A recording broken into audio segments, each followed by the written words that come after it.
Yeah, I do need to add the thumbnail. I said Noor did a pretty funny one. Let It's me pretty see. cool. I like it. I need to get WhatsApp on my computer. My WhatsApp situation is so messed up. It's literally just I download messages on my Let me close phone and then I this. send it to I send like the Zoom links you send me to a random person on Discord. Really? Okay, so I'm gonna go live in two, God, three. this is a curse thumbnail. I don't know, it's just like his back look hunched over. This guy probably And hates. Oh yeah. we're live. I've joined you live. I'm now live as Yes. well. James, hello. How are you doing, Anthony? Even though I'm we'll fake greeting each other I'm just for the doing broadcast. yeah, I'm doing well. How are you, James? I'm doing not too bad, not too bad. Um, Nice. Nice to have you here, and nice to have you all here as well, joining us for a chill Sunday night stream. yeah. What did you do for Mother's Day? Is it Mother's Day over there? It's technically not Mother's Day here, so there's Really? two. Lebanon has another Mother's Day, which is when is it? Is this the start of spring right now? Today, technically, What, the start of spring on like or May no? 10th? Is it? So Maybe no. the So start that of summer. I don't know. start. Yeah. So start of spring is Lebanese Mother's Day, essentially. Whatever Oh, that date is, okay. I like the symbolism that's there. that's what that is. Yeah. So my mom technically gets two Mother's Days, but I did text her today so that she doesn't feel left out because she's in the States now. Oh, okay. So hello everyone in chat. How's it going? Sarah, Bob Vorn, Jess Polido, Briarleaf, and Hidden Iron. Evening, gentlemen. It looks like it's just James and I. We need to double check on Comrade Casey, I folks. know, Comrade Comrade Casey, Casey. He's enjoying the weather too much. He's gone AWOL on us. he's out and about. How's it going, y'all? It's gonna be James and I tonight, taking you through this. Not the most serious of streams, but I feel like this Hmm, is a stream that had to be done. I know these are the fun ones, honestly. I Yeah. like just a chill stream, nothing too serious to talk about. This one's a shit show, honestly.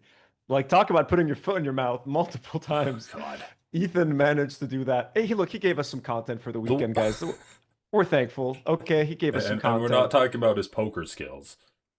Not even talking about the pokers. I don't even. I've played poker like a handful of times. Every time I play poker, I have to relearn Yeah. the rules because I play so rarely. So I would never. And plus, their poker streams do pretty shit. Like to me, it's not interesting watching someone play Like poker. he's But playing with a yeah. bunch of like Trump supporting UFC fighters. Like I don't know, the last time I checked, Mm. and this is the guy that says that he's getting off Twitter because of the principle of it.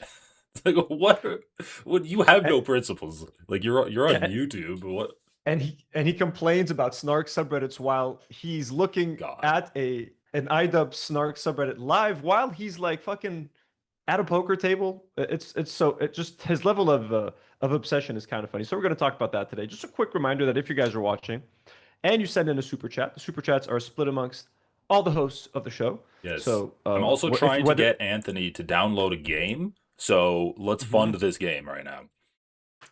What is it called again? It's called Slay the Spire 2. Let me Slay search. the Spire. Let me see how much it is. I think it's like $25. Okay, 2025, 24.99. huh? 24.99. Kai Unis sends a super message and asks, Are you guys going to react to the Hassan Bad Kilo video? It's like 4 hours long, Oh so God. I'm down to react to it. I was thinking of doing a reaction video for that like tomorrow on the channel. James, if you're down to join me, if you want to join me for that 4 hour reaction, 4 hours? Should we do an insomnia stream? It's been a while since I did one of those. it's gonna yeah, like that's gonna be a long ass stream. But yeah, I was thinking of doing that tomorrow. Tonight, I don't think we can, sit. It's like if the video itself is 4 hours, that means the reaction needs to be at least 8 hours to meet fair use requirements, as you guys know. So it's gonna be a long one.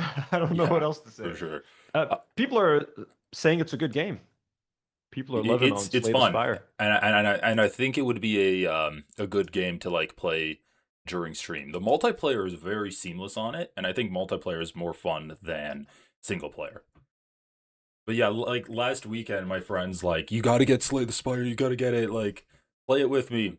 And I'm like, fine, I'll get it. And then I've been playing it all week, so You're hooked, huh? yeah, I got Can't hooked. blame you. Um, I te- I just watched Maul Shadow Lords. For some reason, Is like that it's the Star new Wars? it's a new Star Wars animated show, and like they're pretty hit and miss. I haven't watched any of the recent Star Wars animated shows. This one I heard was getting pretty decent reviews, so I checked it out. Gotta say, it's pretty dope. That shit was pretty Really? fucking cool. Yeah, dude, got me. It's the one thing that, oh, other than Andor, obviously the masterpiece that is Andor. Yeah. Maul kind of got me back into Star Wars, and unfortunately, what that translates to modern day is Lego Star Wars. Oh That's how yeah, they hook you. They're just big commercials for Lego. it's how they it's how they hook you. It's how they hook you. The less said about Lego, the better for now. I know. So Kai, look, if you want a reaction to that Hassan Bad video, maybe tomorrow. So today we're gonna be mostly a lot talking about again the Ethan casino stuff, just because I'm not laughing just because it's funny. What he did was horrendous. It's just it was so bad. Like what he did was like three horrible things: racism, misogyny, just stalking, like just And like the hypocrisy of it all, right? Like just boiling down this person. We'll talk about it later, but boiling down her identity to, oh, she's like a woman, and then her nation of origin, and then he like pulls out every bad stereotype about being a Russian you can think of. But if anyone's like, oh, your opinions are informed by your lived experience in Israel, he's like, that's racist of you, that's Mhm. anti-Semitic of you. Like just the sheer hypocrisy underlying that whole interaction is staggering. If you guys, we could start taking a look at that. Yeah. Let's share that. I do want to pull your chat though, and my chat. I have a Mother's Day playlist that I was working on. It's not really songs about Mother's Day, it's just songs that have the word mom or mother or like mama in them. Hmm. So I have a few, but I only have 7 songs right now. I could use some more because it's like In the Ghetto by Elvis. It's like an example of one. So Songs. I'm trying to think of one off the top of my song head. that has the Songs. word mom in it. Mom. Then you can just Mama. whip that out on Mother's Day. Mama don't preach. I'm sure you got that one. You know what? I don't think I do have that one. Right? Mama don't That preach. that is a good I'm one. in trouble. Mhm. All right, there we go. I contributed. I helped. Swampy Boy says, I think I'm banned from super chatting. What happened? He super chatted too much. That could never happen. Wait, is that Papa Don't Preach? I think it's Papa Don't Preach, actually. Yeah. Yeah, that's for Father's Day. That's a different playlist. Uh, Mother by John Lennon. yeah, Jess Polito just told me, Lamau, that is Papa Don't. Sorry, guys, listen, close enough. Mama don't preach, Papa don't preach. Listen, Hey, I'm in trouble, okay? I'll reach for the stars. God, everyone's so judgmental. we got a super I'll chat think of by it. Brat, 1999 for your video game fund, Anthony. So, Ooh, well, thank you, Brat. Much appreciated. We I think you appreciate. got to get that now. I will. I will. That's it. I got that full 20. Okay. So, guys, first of all, Yeah, let's did you let's hear let's get about into this? this. James, did you hear about this firing recently? Have you? This person. I saw the clip where, like, Oh, you saw am the I just like, pre-recorded clip. was it pre-recorded? Yeah. So here, if you would you like to watch Like, it? am I just completely poisoned now where I feel like nothing he says is genuine or authentic at all? Like even in this, I didn't even realize this was pre-recorded, but even in this clip, I'm like, it looks like he's about to crack a smile. Like it looks like he's about to laugh. Like the whole thing's gonna be a joke. Well, the excuse that he gives for this being pre-recorded is like, I couldn't trust myself to do this live. So, which is already like, were you gonna laugh? Like, was this gonna make you laugh and shit? Like, I don't understand. And he's a So live streamer for a job. that's the thing, dude. And even what he did at the poker tournament, like it's you're not like a first time streamer to say such stupid things and to do such horrible things live on stream. Like Yes. All right. Thank you to everybody. If you say so. Thank you, Pete. He's jealous of you. He's so jealous. Only you can tell bad little fucking puns like that? Well, mine aren't bad. They're all funny Okay. every time. Okay. I don't do like, ooh, Peachy, you literally did her own name back to her. It kind of worked. It worked. It kind of worked. Thank you, guys. If you say so. All right, guys, come on. All right, thank you to everybody. If you say so. Thank you, Peach. Okay, so I guess we have we have an announcement. I pre-recorded it because I'm an incompetent fool, an idiot, incapable of doing something serious when it deserves it, and I hate myself sometimes, but other times I'm also okay with myself. Jesus Christ. Too incompetent to just like talk about something without. I think what he's talking about is laughing, essentially, right? He's just gonna like laugh his ass off accidentally. Doing it already. That's why we pre-recorded it. All right. Miles Murphy he said it himself, incompetent fool. Exactly. Incompetent He fool, gets- and he hates himself. Well, we kind There of you knew go. that already, right? Roll it. No. Oh. Yeah. Okay, so No, anyway, I love like Ela is like just like roll the tape. She's like joking about it, like, you know. Roll it. Address it. Wait. Did you see that Anthony Fantano also clocked Ethan's misogyny and called out Egg with the microphone over her not wanting to address Ethan's misogyny? No, we'll try to check that out now. I'll try to load up Bro, the so tweet. what's the Egg thing? Because I've heard like Egg is a trans person that hasn't transed yet. But yeah, they're just saying that her head looks like an egg. No idea, to be honest with you. It's the first time I hear that nickname. The only reason I got it was because it was with a microphone. Right, Anthony right, Fantano. exactly. Because that's either Anthony way, Fantano. either way, I think it's I don't hate it. I'll just say that I don't hate the nickname. If someone could, is it on Anthony Fantano's Twitter? Yeah, I think it's his Twitter.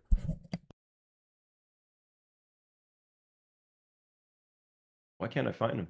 Oh, the needle drop. It was a reply to a Denim's post or something, I think. after the announcement? Yes. Okay, so we're gonna play it out with that. Yes. Thank you for watching, everybody. You can cut to me, Nate. Yeah, Thank you for watching, everybody. Love you so much. So much. Wow. So much. That's why she's the real boss. Thank you. I ended on a queen. And tune in tomorrow at an unusual time, but it's a poker stream, and then Friday after dark. Oh yeah, the poker stream. I'll go one sec. Whoopsie. I found the tweet. I don't even know who the fuck this loser is, and I'm blocked. Something. Yeah, Yeah. there it is, yeah. So there they go.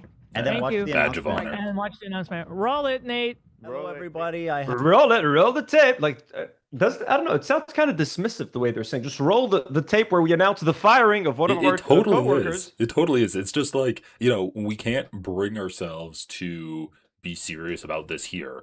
And so they're just like, they're making fun. They're making light of it at the end of this show, right? But they're like, oh, well, we were serious in the tape. We're just going to joke around the tape, around the playing of it. Yeah, I mean, who cares? This is a completely unserious work environment. Other crew members get like entire streams dedicated to them as like goodbye streams. This one just gets fired unceremoniously at the end of a stream with a pre-recorded video. As Ethan tells us that I couldn't have done this live because I would have laughed or done something rude. And Ethan's like, just roll the tape so I could go home. It's like, oh my god, dude, you guys are such horrible fucking employers. Nogzalotl sends a $2 dono and says Chris Kunzler came up with the egg nickname for her. Okay, that makes sense. You know what? Chris Kunzler's allowed to come up with all the nicknames he wants to those people. Let's watch this emotional tribute to Morgan. I have a unfortunate announcement to make. You guys have noticed that Morgan's been missing the past couple of weeks, and it is with a heavy heart that I share with you that after 10 months working together, great months working together. Just 10 months, by the way. Like, that's a pretty quick turn. Like, they hired her. You know what I mean? Like, you hire someone, and then you decide to fire them 10 months later. Right. They did not account for their budget, and like you could just tell, like the revenue at age 3 is fucking down. You know what I mean? They had no problem shelling out however much money it was to hire like 12, 13 people that they didn't even need. Now money's tight. Views are down. You got to get rid of some people. It's the way of the world. Unfortunately, the position had become redundant, and it really didn't exist anymore. So we ended up having to let her go. But I do want to say that I have nothing but respect and admiration for Morgan. I really enjoyed our time together here in the studio, and I encourage everybody to continue to support her, who loves her and has enjoyed her presence on the show. We're not going to support her, but you guys can. It's crazy. Yeah, like even when Olivia left, he's like, well, Olivia's going to keep coming back on every now and then. Like you can't have these like side gigs where you reach out to her and bring her back on and give her like a few $100 for like 8 hours of her time. Like, I think they kind of fucked it. Yeah. They fucked themselves by hiring the 2 co-hosts for the after show. So they probably hadn't accounted for that when they hired her. That has to be hemorrhaging money, right? That show. I don't know. The whole podcast at this point, like how do you have so many people on staff full time, like employees with like I'm assuming health benefits and dental, like they're gonna start like I don't know, man. I don't know how long it can last at this point, but we're seeing the cracks, and not just like financially, but like Ethan's fucking dude, like he's out at a poker tournament. He's falling apart. It's like crazy. getting yelled at by random people online for calling a stranger, a woman he's never met before, like a prostitute, like almost to her face. Like what the fuck, dude? And whatever her next journey is. So, and also, yeah, if you guys want to stay up to date, you can follow our Instagram at Golly Morgan Smalley, which I'll put the link in the description, so you guys can go wish her a farewell, a bon voyage, whatever, and follow along with her journey. Bon voyage as well. Nice. Because she's a super talented, creative, funny gal, and she's going to be great, and I'm sure you guys will enjoy following that as well. So anyway, that's where Morgan's been. It's just like I don't give a fuck. Like he doesn't know what she's doing next. It's like, oh, and she's like she even does stand up apparently, and I included a link. I kind of want you to play this, but she does stand up. Like Ethan doesn't even bother saying like, oh, she's great at stand up. Go see her here. It's just like her journey, whatever. Like, oh, here's her IG. Like her next endeavor, go support her, I future guess. endeavors. I don't know. It's just so funny. Like her position became redundant. Did you hire? Like, for what? How did it become redundant? Was it? I guess people were saying like the video on demands that he was doing, where he was posting pre-edited videos. But I don't know. Do you need a whole new staff member for that? Like, can't your already existing employees double up and start working on that on their own too? She was just hired as that, you think? I don't know. Just Well, that's like the only videos? explanation I've heard people say, where it's like her position could become redundant. But not needing a person anymore doesn't mean that they're redundant. It means that you like hire 2 people to do the same job, and then like it's just a lie. It's obviously just a lie. Yeah. Honestly, I think the finances just aren't there anymore. And like, I mean, but they already have redundancies like Love and Tamara and like AB. Don't those 3 essentially kind of do the same thing? You know what I mean? So they had like her. I don't even like. There's like 2, 3 new people on there. I don't even know, man. But yeah, I think the after show has ended up ate up into Morgan's budget, unfortunately. And look, we don't wish ill towards anyone. Living in LA is definitely like expensive, and to lose a job, like do you know any like employment laws? Like, does she get severance for getting fired? So like, hopefully she'll be set for a couple of months while she finds something else, or figures herself out. I'm sure she has like pretty decent setup, but still, obviously it sucks. Like, big show for her. My headcanon is that Ethan saw her doing stand up and then was jealous. He's like, I can't have anyone on this show that's funnier than me. Although, I don't know. Are you a fan of stand up comedy? It depends. Sometimes it gets on my nerves when comedians get too stuck up about like when comedians start to really inflate the importance of comedians, it starts to fucking annoy me, kind of. You know, it's like I get it. It's like everyone has a role in society, and comedians are important, but they're like, we are the critics of society, and we are this like, and especially when they start talking about being persecuted, and you can't joke about it. It's like, just stop. Yeah, Stop. I don't know. My headcanon is that Ethan saw the clip of her doing stand up and is like, "Oh, I can't have her on here. She's too funny. She's funnier than I Yeah, am. she's gonna show me up on the show." But budding comedian. Hopefully, she takes her experience at working at this podcast and is able to translate it into a blossoming comic career. Into something. Nogzalata was saying she was supposedly arranging segments, so maybe kind of like, yeah, maybe something similar to what Sam used to do. Because also, I saw like somewhere on Twitter that like she was that Morgan was the one that set up the Michael Jackson impersonator segment that they apparently did a few weeks ago, which I haven't seen. So I think kind of like a Sam-ish role, setting up segments, props, and I'm not really sure. Yankees fan. First, Ali also sends a $5 dono. Thank you, Ali, and says Morgan was a top contestant during the Jeff Wittick's Bachelor episodes. Okay, I never saw those. Yeah, me I neither. never saw Jeff Wittick's Bachelor episodes.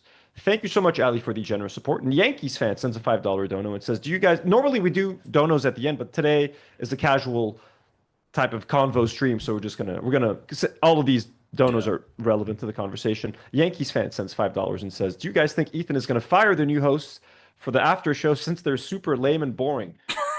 I don't I don't think so. I agree with you that they're lame and boring. They're bad, but I I think don't the know, after show man. It seems like still this getting is them 100K views, so And it's such a Trumpian thing, too, in my opinion. It's like he has these people on that are both way less charismatic than him. They're both like just fucking, the chatters at it best. They're lame and boring. Ethan has more charisma horrible. than them. They're just complete and utter sycophants. Like it's literally what Donald Trump does, right? He hires people Yeah, that yeah. he sees glaze him all the time, and his cabinet is filled with just TV personalities that glaze him. Like Ethan was seeing Girl with a Microphone glaze him after every single show, and she ended up getting hired. Harley Morenstein, when he wasn't like stuffing his face with bacon, was like, "Oh, Ethan Klein is getting unfairly criticized for his stance on Israel." And then There's no Ethan's like, famine in Gaza. There's no famine in Gaza. right. And arguing Yeah, against as he's genocide is shoveling like, bacon down his throat. There's no famine. no famine. That's like, what the fuck, dude? And then and then it's just like, "Hey, that was a pretty good burger review. You want to do an after show for Orby?" It's so lame, Ethan, man. he has no friends anymore. He just pays for people that agree with him to be around him and his family. Like those are the only, and that's why when he does go out in public and is surrounded by strangers who aren't his employees, he starts calling them prostitutes and he just doesn't know how to Such a talk to freak. people. But to answer the chatter's question, I think that's going to be the last show that goes because it's the lowest effort show, and it's the most sycophantic. Like it's the show that pleases Ethan the most. Like low effort, fairly high views. They get like a third of the views for like a tenth of the effort that goes into it. And Yeah. it just makes Ethan feel good to have these sycophants like glazing his ass, Glazing him all whenever day, he yeah. hangs up his podcast.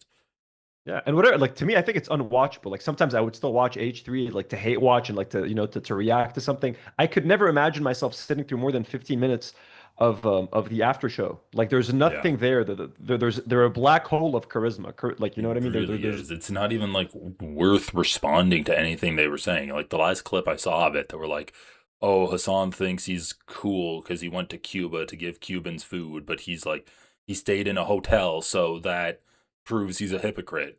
It's like, what? These people are, I don't know, man. They're just so irrelevant. They're saying stupid shit. And like they're literally just picking up the breadcrumbs of an irrelevant person already.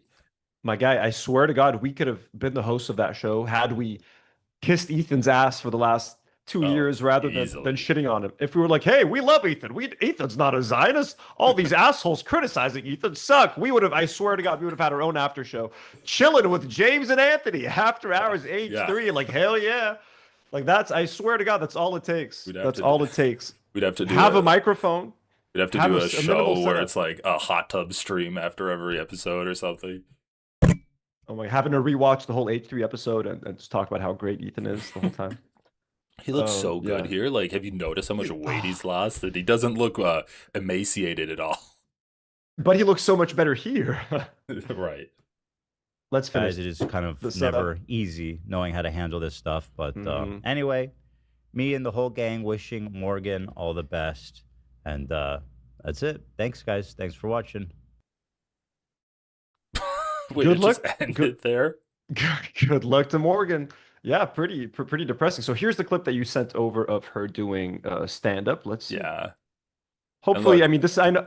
Anyone, I know comedians don't like. I guess she shared this herself. All right, so that's good. Yeah, and anyone that gets up on a microphone, like, that's more bravery than I have. So, Oh, I'm terrified to do stand-up comedy. I've been asked by a lot of people, like, not that I'm saying that I'm funny, but like, hey, would you ever consider doing stand-up comedy or whatever? I'm like, honestly, I'd be way too terrified. Like, if I bomb, I would take it so personally. If no one laughs at my jokes, like, it would devastate me. I'd never get back on that. The other thing is, this is more bravery than Ethan has, even though he introduces himself as a comedian. As a professional comedian, I'm a professional. All right, let's see what this Morgan gal has. I personally am in favor of the lesbocracy because I think they got a lot of gusto, these lesbians. They got a lot of gumption, a lot of moxie. Only a lesbian can cook a meal in the middle of having sex. With sides. Because the thing about these lesbians, they like their sides. So I need to disappoint. I'm not a lesbian. I'm not ready yet. I'm not a lesbian, but I've done a lot of research, okay? I got my whole life to be a lesbian. I'm saving it for later. You know, they say that squirt is not pee. But I think for me it is. Okay. Hey, there was one. I liked they liked their sides joke because it just made no sense to me, but I found that funny. That one got me. She's funny. You could tell. Like, it's always like, this is super out of context. It's like 50 seconds out of a whole set, but she's very funny. She definitely has. She does some good voices, good voice work, good like miming. She's got some good movement on stage. She's a natural. She's a natural. Channeling that like 1930s vaudeville style vibe. Yeah, no.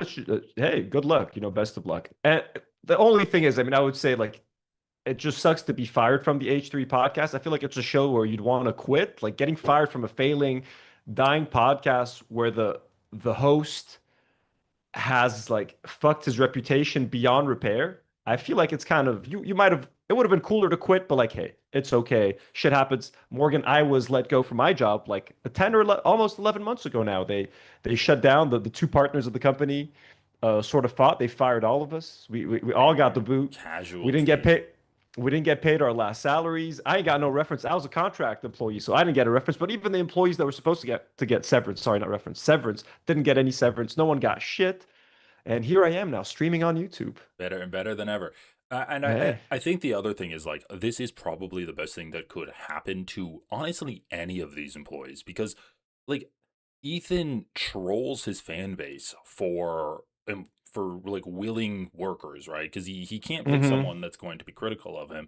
So he gets them, he sources them from his own fan base. Like, if you're working in the entertainment industry and you're a fan of the H3 podcast, your goal now is I want to get onto the H3 podcast because I know it's possible. She's been there. She got fired. Hopefully now she can like do more and different stuff. Yeah, and honestly as well, like sometimes I think it is like maybe some of these, like maybe she doesn't know it yet, but being on the H3 podcast will hurt them in the future. I think reputationally, if she wants to go out on her own and do more content on her own, the longer you're associated with Ethan and associated with like Zionist post October 7th era Ethan, the more it's going to hurt your career. Like when you think of like AB trying to move on now or someone else, you'd be like, well, you stayed there for too long that we don't think that we can maybe want to support you or something like that.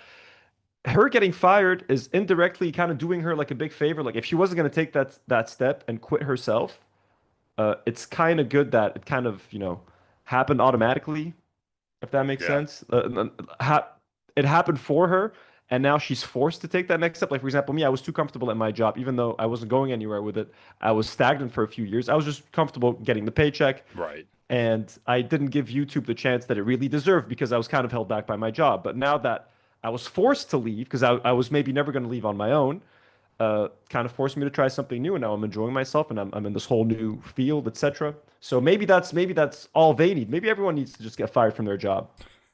And Well, it's you not know, far off with the everybody. advent. You know what? I was about to say it's not far off with the advent of AI. Maybe that's where the redundancy in Morgan's position came from. Oh, that's Like, right. They AI. we know that Ethan is not above using ChatGPT to like give him ideas on things. So, yeah, that wouldn't surprise me Exactly.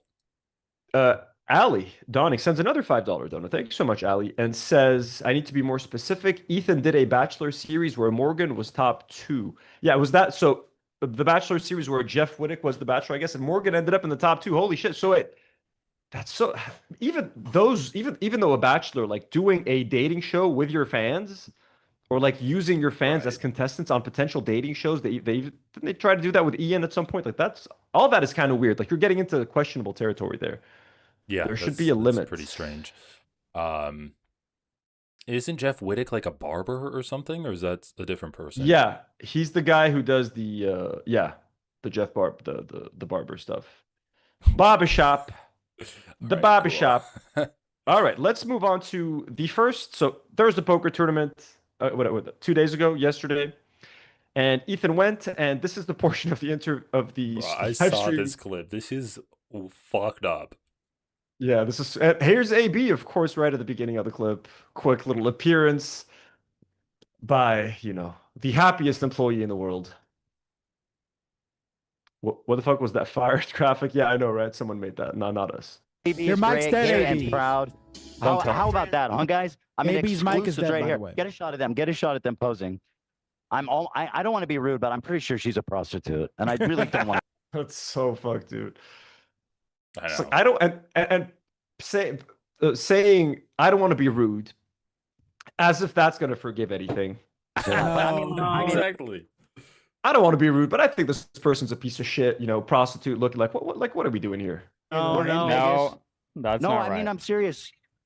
And he's trying to argue. That's what I find the funniest. Like, no. Doubles down Like, no, he's like, immediately with it. no, I'm serious. Let me explain. I can prove it. Yes. She was No, I playing don't she was playing at CPT. Yeah.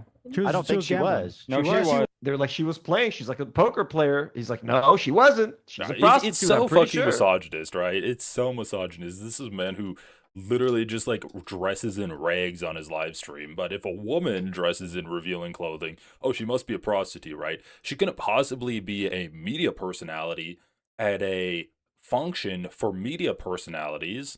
That can't be the case. She's wearing a short red dress, and she's sexually attractive to Ethan, so she must be a prostitute. Like Blonde hair, Russian, so- short dress. Look I at mean, this we prostitute. know that Ethan just like he sexualizes He did the same thing. With sexualizes women like uncontrollably. Really, he can't control his impulses to sexualize them. He did the same thing with Carolyn Kwan when Hassan went to China. And he was in they were like in a limo or something, and Carolyn Kwan was sitting in the back seat. He's like, "Oh, is she like some kind of Chinese honeypot from like the Chinese government?" Jesus, It's I like, forgot about that. it's like, dude, it's literally the same thing. Or like when he sees denims and he's fantasizing about like, oh, she'd make such a bad girlfriend. Like she'd just like nag you or something. Like what you're talking about a woman and immediately thinking about your relationship to her like sexually, like fantasizing about it. He stopped maturing. I think like maybe 10 years ago or something. He hit a plateau of maturity, and he's remained this. I don't know what the fuck he is. He's not even a child. It's like Bro, She was. Creep. You're very wrong. Oh, she's. Yeah, don't Oh, say she's that. right there. Well, okay. I apologize then. That was very. That's not right. Why didn't? I just noticed him saying, "Oh, she's right there." So once he finds out that she's pretty close to him physically, Didn't he see her and in the first place. that's what I thought. So, but now that he realizes that she might be closer than he thought, and he found out that, oh, she's a poker player, she has money. Oh, okay, so she's not a prostitute. Like that's the standard. Oh, she has money, she's rich. Okay, so she must not be a prostitute then. I guess I don't even feel comfortable saying the word prostitute. Like, is the word Yeah. prostitute even like acceptable? It's not. I don't fucking know. Like what the fuck? But as if like even if he had said sex worker, like he's saying it in a bad way. He's saying it with a bad connotation. of course. Even if he had used the proper term, like isn't it? She looks like a sex worker. Like he's not saying it respectfully at all. Like there's nothing. Let's also just like point out the fact that she is with a black man. Like, is this also a racist comment from Ethan? Right, like a Okay. black man with an attractive white woman. Oh, Do she you must be a recognize- prostitute. Do you recognize this black man? Because I hadn't until Chad pointed it out. I don't know a who couple- he is. That's Ray J, Brandy's brother.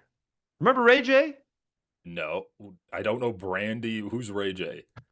You got to explain this. I To me. don't know. He's Brandy's brother. I thought saying Brandy would explain it.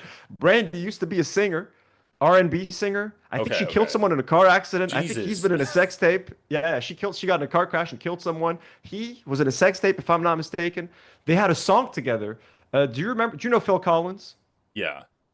You know, think twice, cause it's another day for you Oh, and yeah, me yeah, and yeah. her. So they did. If I remember correctly, if Good I'm not singing, by the mistaken, way, Chad, Anthony. correct me. We Thank got to you, get you Jay. in some karaoke streams. Let's do some after the gaming stream. We'll hop right into a karaoke stream. So they did, I think, a duet. Him and his sister Brandy, who was Brandy also in a. Norwood? I'm looking it up. She was in a sitcom as well called Brandy, I think. Right? Wasn't she? Moshe? maybe?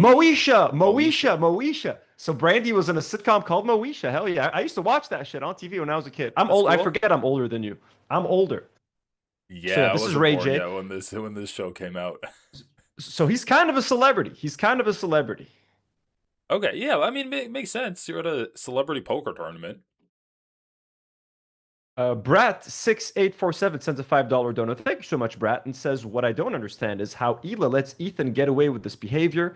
If that were my man, I'd check him 100. Hila agrees with him. That's what you got to understand. Hila thinks exactly the way that Ethan thinks. She's as misogynistic as he is. They make the same comments about sex work on their podcast. The same derogatory sort of comments. So I think Yeah. Hila is one of the reasons that Ethan hasn't changed. Hila being a kind of an enabler to Ethan for all of these years and encouraging him and laughing at his jokes and rarely standing up to him or telling him to change or to become more mature. That's why he's still the way he is. If you had like a woman there like actually kind of like holding the line, being like, yo, you can't fucking do that. That's like embarrassing. Forget if you want to do it or not. This is embarrassing for me as your wife. As a public figure, I cannot be seen with someone who's out there fucking doing shit like this in public. And he's also the Ray and Raycons. That's right. You know Raycons. You might not know Ray J or Moesha, but you know Raycon sponsored videos on YouTube, James. He's the Ray. He put the Ray and Raycons. Ray J. Really? That's the guy. He's the one. He's the one who got those white label earbuds and is slapping that Raycon logo on. Okay, that's cool. I hate the slides. I cannot emphasize how much I hate his outfit. I have to say, this is a hideous outfit. Her outfit is mogging him. Let's put it that. Yeah, like what the fuck, dude? Like at least try to match your date. What are you doing here? If they are indeed together, if they did show up together, this is unacceptable. Like she should not have agreed to leave the house with him looking like that. Okay, I apologize then. That was rude. That's not right. Well, I didn't say it to her. Luckily, she didn't hear me. No, but we're in Vegas and You said it on a fucking live stream. everything was saying that. I shouldn't have said that. He said we're in Vegas. So in Vegas, like so apparently if there's an attractive woman in Vegas, she's most likely a prostitute, according to Ethan. Yeah. If he sees someone that looks attractive in Vegas, he's gonna assume you're a prostitute. That's how it works. Apparently Ray J is a streamer now. What? Bro. Yeah, let's Everyone's get him on the streaming. show. Yo, oh, dude, that would actually be kind of like, what do you think of Ethan That'd be Klein calling your so calling your funny. girlfriend? Dude, let me look. Wait, I gotta look up Ray J That would be streaming. Sorry, hilarious. guys. Real quick, Ray J stream. He's not gonna come here, but we could try. Dude, I'm Does he reaching out have to a- like Republican representatives on Twitter. To come here? Yeah. Really? Nah. I just think this shit is so funny. Like, Ethan edited this part out of his live stream or whatever. Like, the man just walks around in real life wishing he had a like an undo button. Like that. It's like the fucking episode of Rick and Morty when Rick gives a button that like reverses the last 15 seconds for Morty. Like that's what Ethan wishes he had because he just can't function in society, man. He He outsays He's friends with my uncle, and I remember him having a Raycon electric scooter. That's sick. Damn, he's friends with your uncle? Your uncle knows Ray J? Okay, so here's the stream. I knew he was gonna be on Kick. I looked up Ray J streaming. Let me see if he's Yeah. on Twitch as well. Ray J Twitch. He should be. Don't be. Come on, man. No. He doesn't Ray J stream, Legend Veteran Player of Guild Wars.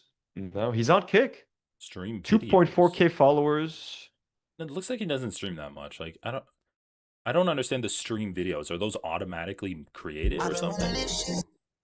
Those are like clips. I don't know what the fuck this is. I don't understand. From 3 hours ago, but his last stream was 5. Yeah. I don't know. Ray, That looks like Ray it's J, almost a botted channel. Like it doesn't look like he's active on it. Oh, this clip is like just nothing. Oh, it's not. Sorry, it's not even loading. Let's see. Let's just get a quick idea. Oh no, the whole thing is like a loading screen. That's the clip. Oh my god, that's his clip. What This the fuck is is like a happening? channel that like AI clips out of. It's I don't know. Strange. So he's just randomly sitting there looking at his phone, and that's been clipped out. His kid just ran in the background. What the fuck is this? What? Got a cool Dude, setup in his basement.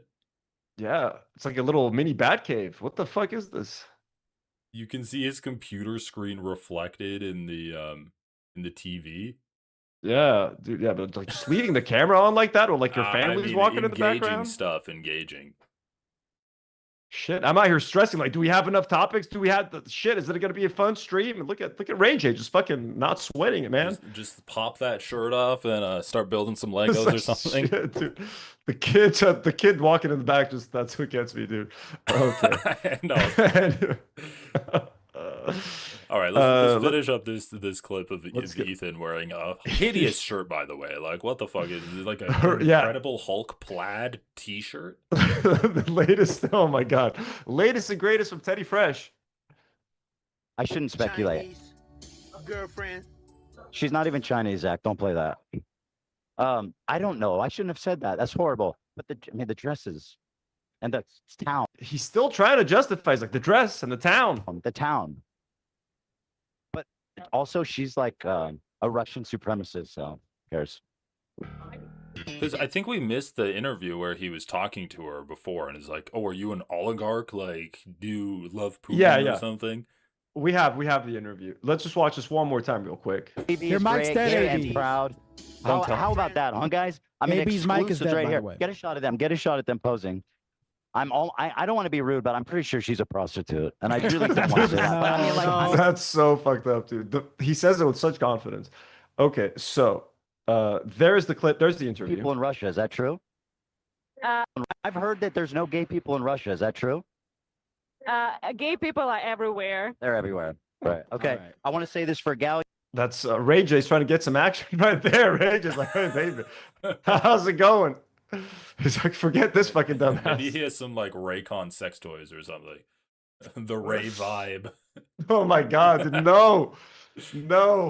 Molded. It's been molded after a special penis. Hey, you started it. You started it. It'll be like Ray J's in the bedroom with you. Gay people in Russia, is that true? Gay people are everywhere. They're everywhere. Right. Okay. right. I want to say this for response, Galia. too. We're gonna Like, find. to a stupid fucking question. Yeah, there's gay people everywhere. He's whispering in her ear. That's the guy who's beefing with Hassan Piker, by the way. He's like, by the way, babe, that guy's. But Is he he's been actually beefing. like? Or are you making No, that no, up? he's just making that up. He's beefing with this guy's obsessed with Hassan Piker. This guy's obsessed with Hassan Piker. He talks about him every day on stream. I think he's like orally inserting a Raycon earbud in her ear. Baby, you left that out of your I ear. left this at home. Don't worry. 1 second here. Let me put your Raycon back in your ear. All right, all good. Thank you, baby. You're welcome. I want to say this for Galia. We're gonna find Putin. We're gonna drone him. Does she need help? This one? What? The drones will find Putin. Привет, What? как дела?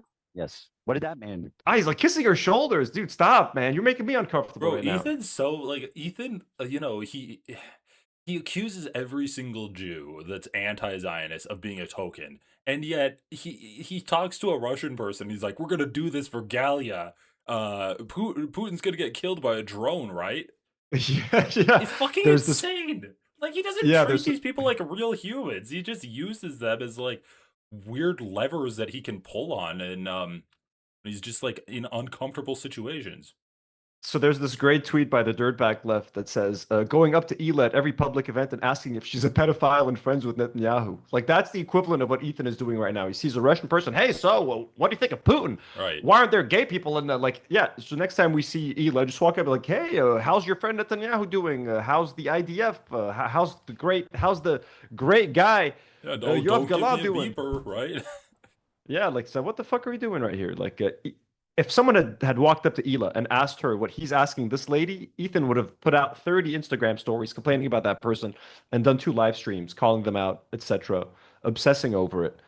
But yeah, he has no problem walking up to someone and doing the exact same thing that he pretends to condemn on his show. That just means like, he's yes. hot. He's rich too. I don't know if you know that. Oh, come on. It's not about money. Here, I'm rich too. It's not about money. Trust me. This guy's got. For his brand mom. Is that right? Where do you? But I Where does? want you to do where that. do you But to have that, I appreciate that. But money doesn't make you. I have a restaurant in Los Angeles. Really? I'm a founder of Miss Russia. I have a lot of things. You're a founder of Miss Russia. Are you an oligarch? Huh? Are you like an oligarch? Oh, what is that? Like the high society in Russia? High society. High society. It's like Putin's buddies. Why are you talking It's about? like Putin's body. I don't know. He brought it up. He was the one who started He talking said about Putin. Body? I'm an American citizen. I live here for 20 years. Okay, I good. don't want to talk shit about Good, Putin. good, good, good. He's Okay, good. Oh, so And are you a pedophile supporter then? Like, you're an American citizen, right? We're run by pedophiles. And right away, assuming she's a gold digger, when he's like, hey, by the way, you know he's Yeah. rich? He's rich too. I don't know if you know that. Oh, come on. It's not about money. Here, I'm rich too. It's not She says, I'm rich too. He completely ignores her. about money. Trust me. This guy's got. He's like, trust me. This guy, he's got the money. She's like, but hey, I like she had to sit there and list her accomplishments for him to take her seriously. It's like, I own a restaurant. I've founded like Miss Russia or whatever the fuck. He's like, just for him to. And then even after all of that, he still called her a prostitute after that conversation, which is insane. Dude, it's insane. Like, she just told you, like, she's a businesswoman. And again, like, this is by me saying that, I'm making it sound as if like I'm condemning sex work. I'm not. I'm just saying that, like, that's not what she does. Well, it's one thing to like, oh, she's wearing a short dress and I don't know. And there's a lot of prostitution in this area or in this city, so she's a prostitute. But you, like, that's bad enough. But you just talked to her. You just did an interview with her where she specifically said, like, she specifically listed out all of her accomplishments, like, she talked about her career. And then you're like, oh, I think she's a prostitute. Like, oh, fucking hell. Someone was saying that he might have been a little bit drunk. Not that that's an excuse, but that just makes him worse. Like, Ethan on out, like Ethan out in public is already a bad idea. Ethan drinking, live streaming out in public. This is what happens. This is exactly what happens. Maybe the only way he goes out in public anymore is getting a little tipsy, because we know he's deathly afraid to leave. Like, if he could build a ballroom off of his podcast compound, he would. So bad. For his brand mom. Doesn't make you. I have a restaurant in Los Angeles. Really? I'm a founder of Miss Russia.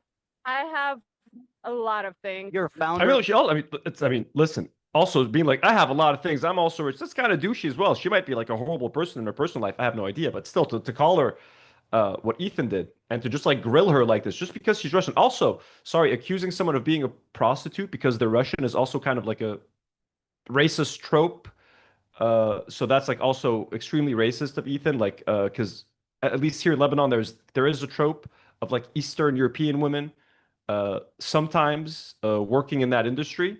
So I think him making that connotation might also have like a little bit of racism sprinkled in there as well, which is pretty fucked up as well. Racism towards her and I think the guy too. Like, yep, Ray J. Ray J's here with a prostitute. Yeah, that's right. Yeah, I didn't even think of that last time. Yeah, rich black guy out with a Russian prostitute at a poker event. And classic Ethan Klein. Yeah, horrible. Miss Russia. Are you an Yeah, old? McG says I also would have gotten defensive in her position. It does make sense. Like, yeah, this guy's there, like, being extremely rude and like denying her. So I guess that's the only reason why she started listing off her accomplishments. I do get that. So Yeah. he kind of put her in that position where she had to. Body. I don't know. Vladimir Putin. Can we call him Pootie Hole? Pootie. A figure to. Citizen, I live here for 20 years. Okay, I good. don't want to talk shit about. Good, good, good, good. He's a Good. God bless. Okay. Now that we know you're a citizen, we're all good. he's a figure to recognize. Pootie Hole? Vladimir Putin. Can we call him Pootie Hole? What is Thank you going so much, on guys. in I this appreciate it. interview? I have no idea, dude. Why is And, like, AB why is it just hanging around him like a lackey in like the Harry Potter movies? He's so like close Draco to them? Malfoy's lackey. Like, what is his job? What? Yeah, and, like if you're gonna be there, at least stop Ethan from saying this stuff. Like, is it your job being there to like be some kind of like PR? Like, hey, Ethan, maybe this is let's move him away from the camera, take over the mic, distract them or something. Like, what you're just letting him do this. Like, if you're there to be a chaperone, be a chaperone. Do your job. Be like, hey, boss, maybe don't call the lady a prostitute to her face. You know, maybe don't do that while we're live. You know what I'm saying? Just the basics. The basics. We're not asking for much here. Just some basic decency and respect. So, anyways, this tweet here is great. Going up to Ela at every public event and asking if she's a pedophile and friends with Netanyahu. Not that we're not condoning that, but this is the equivalent of what Ethan was just I doing wouldn't to this condone lady. anyone getting near Ela at a public event. That sounds horrible. Yeah, nowhere. For you, it sounds horrible for you, not even for Ela. So here is her name is I don't know if it's Lika or Laika. So she put out this statement on her Instagram. Publicly calling a woman a prostitute because of what she wears or where she's from is unacceptable. A man who speaks about women this way says a lot about himself. Yep. So very, very mature, very respectful response. She could have gone this low. is the side of Ethan that he desperately like doesn't want his audience to find, right? Like, I don't know. This is just also reminds me of like the whole cutie Cinderella thing where there was what was it, like the deep fakes pornography of her that he was like laughing about and downplaying, and he's like, oh well, I was laughing uncontrollably, but it's like he just has a very strange and twisted relationship with all of the women in his life. Yeah. And No, absolutely. There's a reason why he deleted this off of his VOD. Like, I don't know. What do you think about this? Because Crotchy chatter says people predicted Ethan in far right incel content.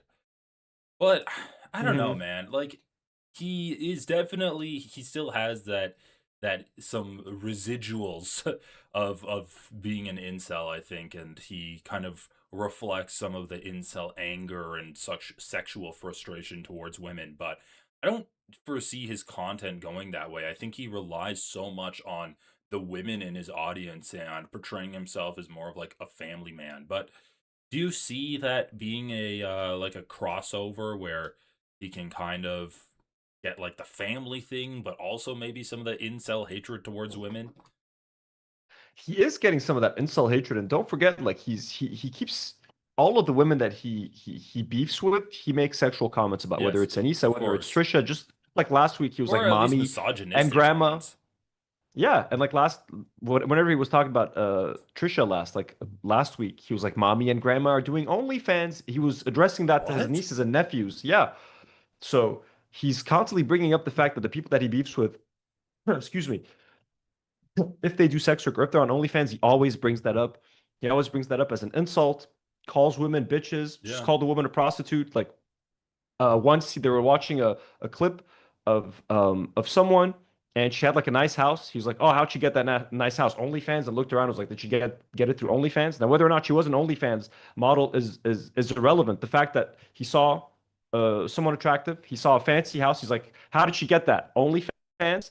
Like that's the only way in his mind that someone could achieve something like that. Yeah. So he has a very almost low reminds view. me of like almost like a women's version of misogyny. It's like it's still definitely misogyny, but it's softened, right? It's not that they're just going to come out and be like, we're going to talk about the sexual marketplace value of people.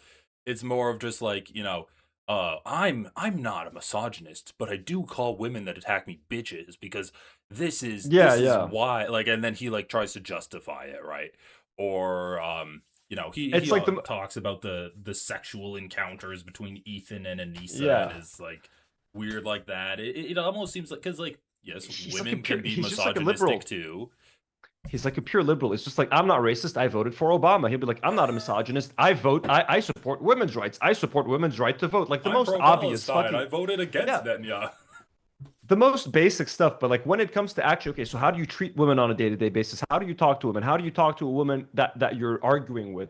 All of that goes out the window. He becomes a misogynistic piece of shit. And absolutely, he's garnered a lot of that incel audience through his lawsuits. All of the lawsuits against the Frogan, Denims, and Casey Tron specifically, him trying to court Asmongold's audience by forcing Casey Tron to apologize to him. He's actively going after that audience because he knows he's shedding his own audience. So he's going to grab whoever he can get. A little bit of this, a little bit of Asmongold, a little bit of Nick the Oreo.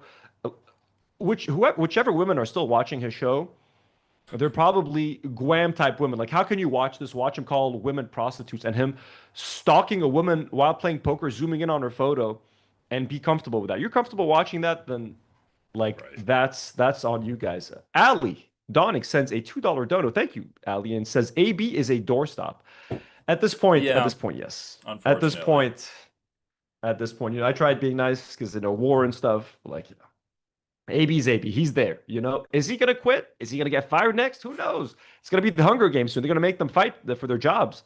You know what I mean? He's gonna do like the Joker thing in The Dark Knight. Grab a pool stick, break it in half, throw the two halves on the floor. Like, all right, there's one opening, or whatever the fuck. We're having tryouts. Who wants to love an AB? Go for it. He's gonna have like tryouts. Dan and AB each on a canoe with the detonator to the other's canoe. Yeah, he'll make content out of it. A live stream. Yeah. Whoever picking makes it between across the lake. Whichever crew member survives keeps their job. But I think we're giving Ethan too much credit. That actually sounds like entertaining content. Something that his show seems to be allergic to. Ethan then responded to the criticism. Yeah, what did he say? Of Leica calling him out. He said, "Hi there, Leica. You are 100% right. What I said was totally out of line, and I immediately regretted it. I am deeply sorry and very embarrassed for what I said." Okay, first of all, when he says I immediately regretted it, we all know that's a lie, right? We all watched that same footage of him arguing it and doubled down on it. Twice. It's like, wait, no, I can explain. The dress, like, oh wait, she's a poker player. Oh, she's so close to this. Actually, I feel so bad. I shouldn't have said that, guys. For like 12 seconds, 15 seconds, he sat there and tried to defend it and tried to justify it until his crew told him that she was in the poker tournament and she was one of the players, and he got confirmation that she's rich. Is when he was like, "Oh, okay, yeah, I'm sorry." So he did not immediately regret it. He says, "I'm cutting it out of our broadcast, and again, just want to offer my sincere apology for being so disrespectful. You did not deserve to be spoken about like this." Okay, I mean, in my opinion, okay, I mean, this is the bare minimum. If he wants to be a real man about it and a gentleman about it, you invite her as a guest onto the show and you make like a public apology to her face. At least offer for her to come onto the show. If I were him. And be like, "Listen, I'm super sorry. Like, that was so fucked. I really want to make it right." Not that they would want to, not that she should, but a fucking Instagram story is not gonna, that's not enough. You got to speak to her or something. I don't know, man. But like, the people want to hear. We'll try to get Ray J. We're gonna do our part and try to get Ray J onto this show. Okay, if we can get Ray J on here, that'd be so fun. That would be the most random fucking stream of all time. We gotta like go to his basement or something. I'll fly out to the bunker that Raycon's made. Listen, I'll be in the States in July, so if that means a trip to Ray J's bunker, Ray J's House of Ray, and the Raycon white label factory, or wherever they print the Raycon logo onto the pre-made AliExpress earbuds, we'll do that. Okay, so yeah, horrible. Yeah, he didn't just call her a prostitute. He like, just in his interview with her, he insinuated that she's a gold digger, all sorts of things. An oligarch. The invasion of Ukraine. Yeah, Russian supremacist. So fucking funny. Putin. Like, after the guy who's gone on a 2 years long crusade saying that just because I'm Israeli doesn't mean I support the genocide of Palestinians, immediately meets a Russian is like, "Oh, you're pro the invasion of Ukraine, right?" because that he was always like that. He just got stumped by the Israel thing. Like that was always his style. That's why Right. people were kind of confused. Like it was the one time he wasn't applying the same logic, doing the same shit he always did. He just made this big exception for Israel. Hey, how come everyone's hating on Israel? Why are you questioning us? If we like Netanyahu, do all Russians love Putin? Lo and behold, you put him in front of a Russian. The first thing he asks is like, "Hey, do you love Putin?" It's like he can't help himself. I know he He can't. can't help himself. The Carolyn Kwan made a great point. Someone said we should have her on the show sometime. If someone can get in contact with her, she would be a fantastic guest. As long as you can resist the honeypot, Anthony. I can, of course I can. Misogynists love to call women prostitutes, also love to use words like slut, whore, hoe, etc., because they view it as an easy way to degrade and humiliate women. It gives them a sense of power and demonstrates how they view women through an objectifying lens. Whether women engage in sex work or not, this language and behavior is employed to police women's choices and strip them of their full personhood. So, very well said. Very well said. And it is an attempt to degrade women. And that's how Ethan uses it when he's talking about OnlyFans on his podcast or making comments about sex work. He's using those terms when he calls Carolyn Kwan a honeypot or when he calls this person a prostitute.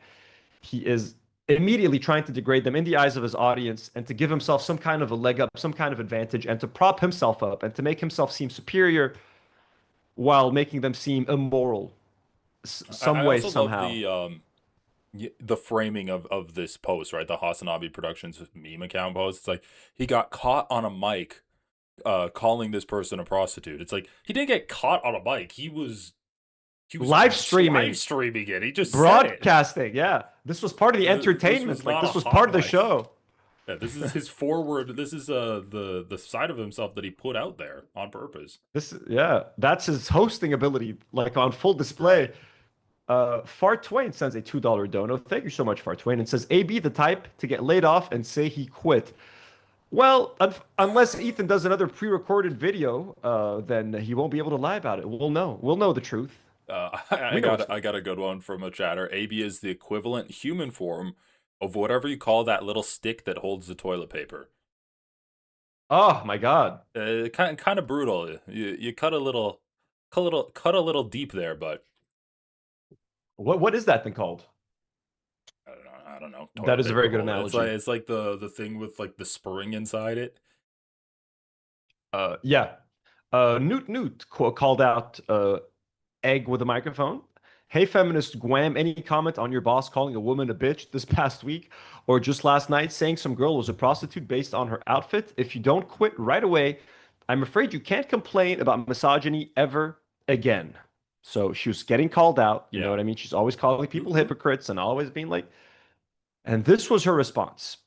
Oh, she responded. Let's go. She did. She's like, okay, here's my comment. The fact that some of y'all who hate my guts no matter what I do and who have been stunningly misogynistic and fatphobic to me nonstop think I owe you an explanation or defense of my politics is so demented.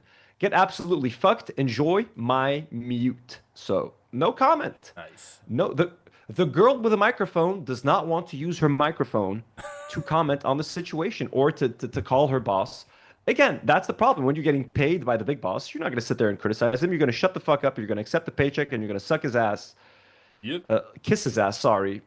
You could suck that ass too if you want. Shit, Gwen. I don't know what you're into. Stick a straw in there? No. We don't have to get graphic with it. Also, I feel like a woman with a microphone would be better. Like it just wham. That flows so much better than Guam. Just like wham. Wham. Maybe she was worried about like the band Wham. Yeah, maybe they'd come after her. No, the fact that some of y'all who hate my guts no matter what I do and whatever. The fact that some of y'all think I owe you an explanation or defense of my politics is so demented. Like you're a media figure working for a publicly misogynistic person and you complain about misogyny. I don't think that people asking you to make a comment about it is demented. Like that's just like the most bare bones addressal of this comment. Like you think that people asking you to explain yourself because you're a public figure is demented. Okay, all right, sure. Enjoy my mute. Enjoy.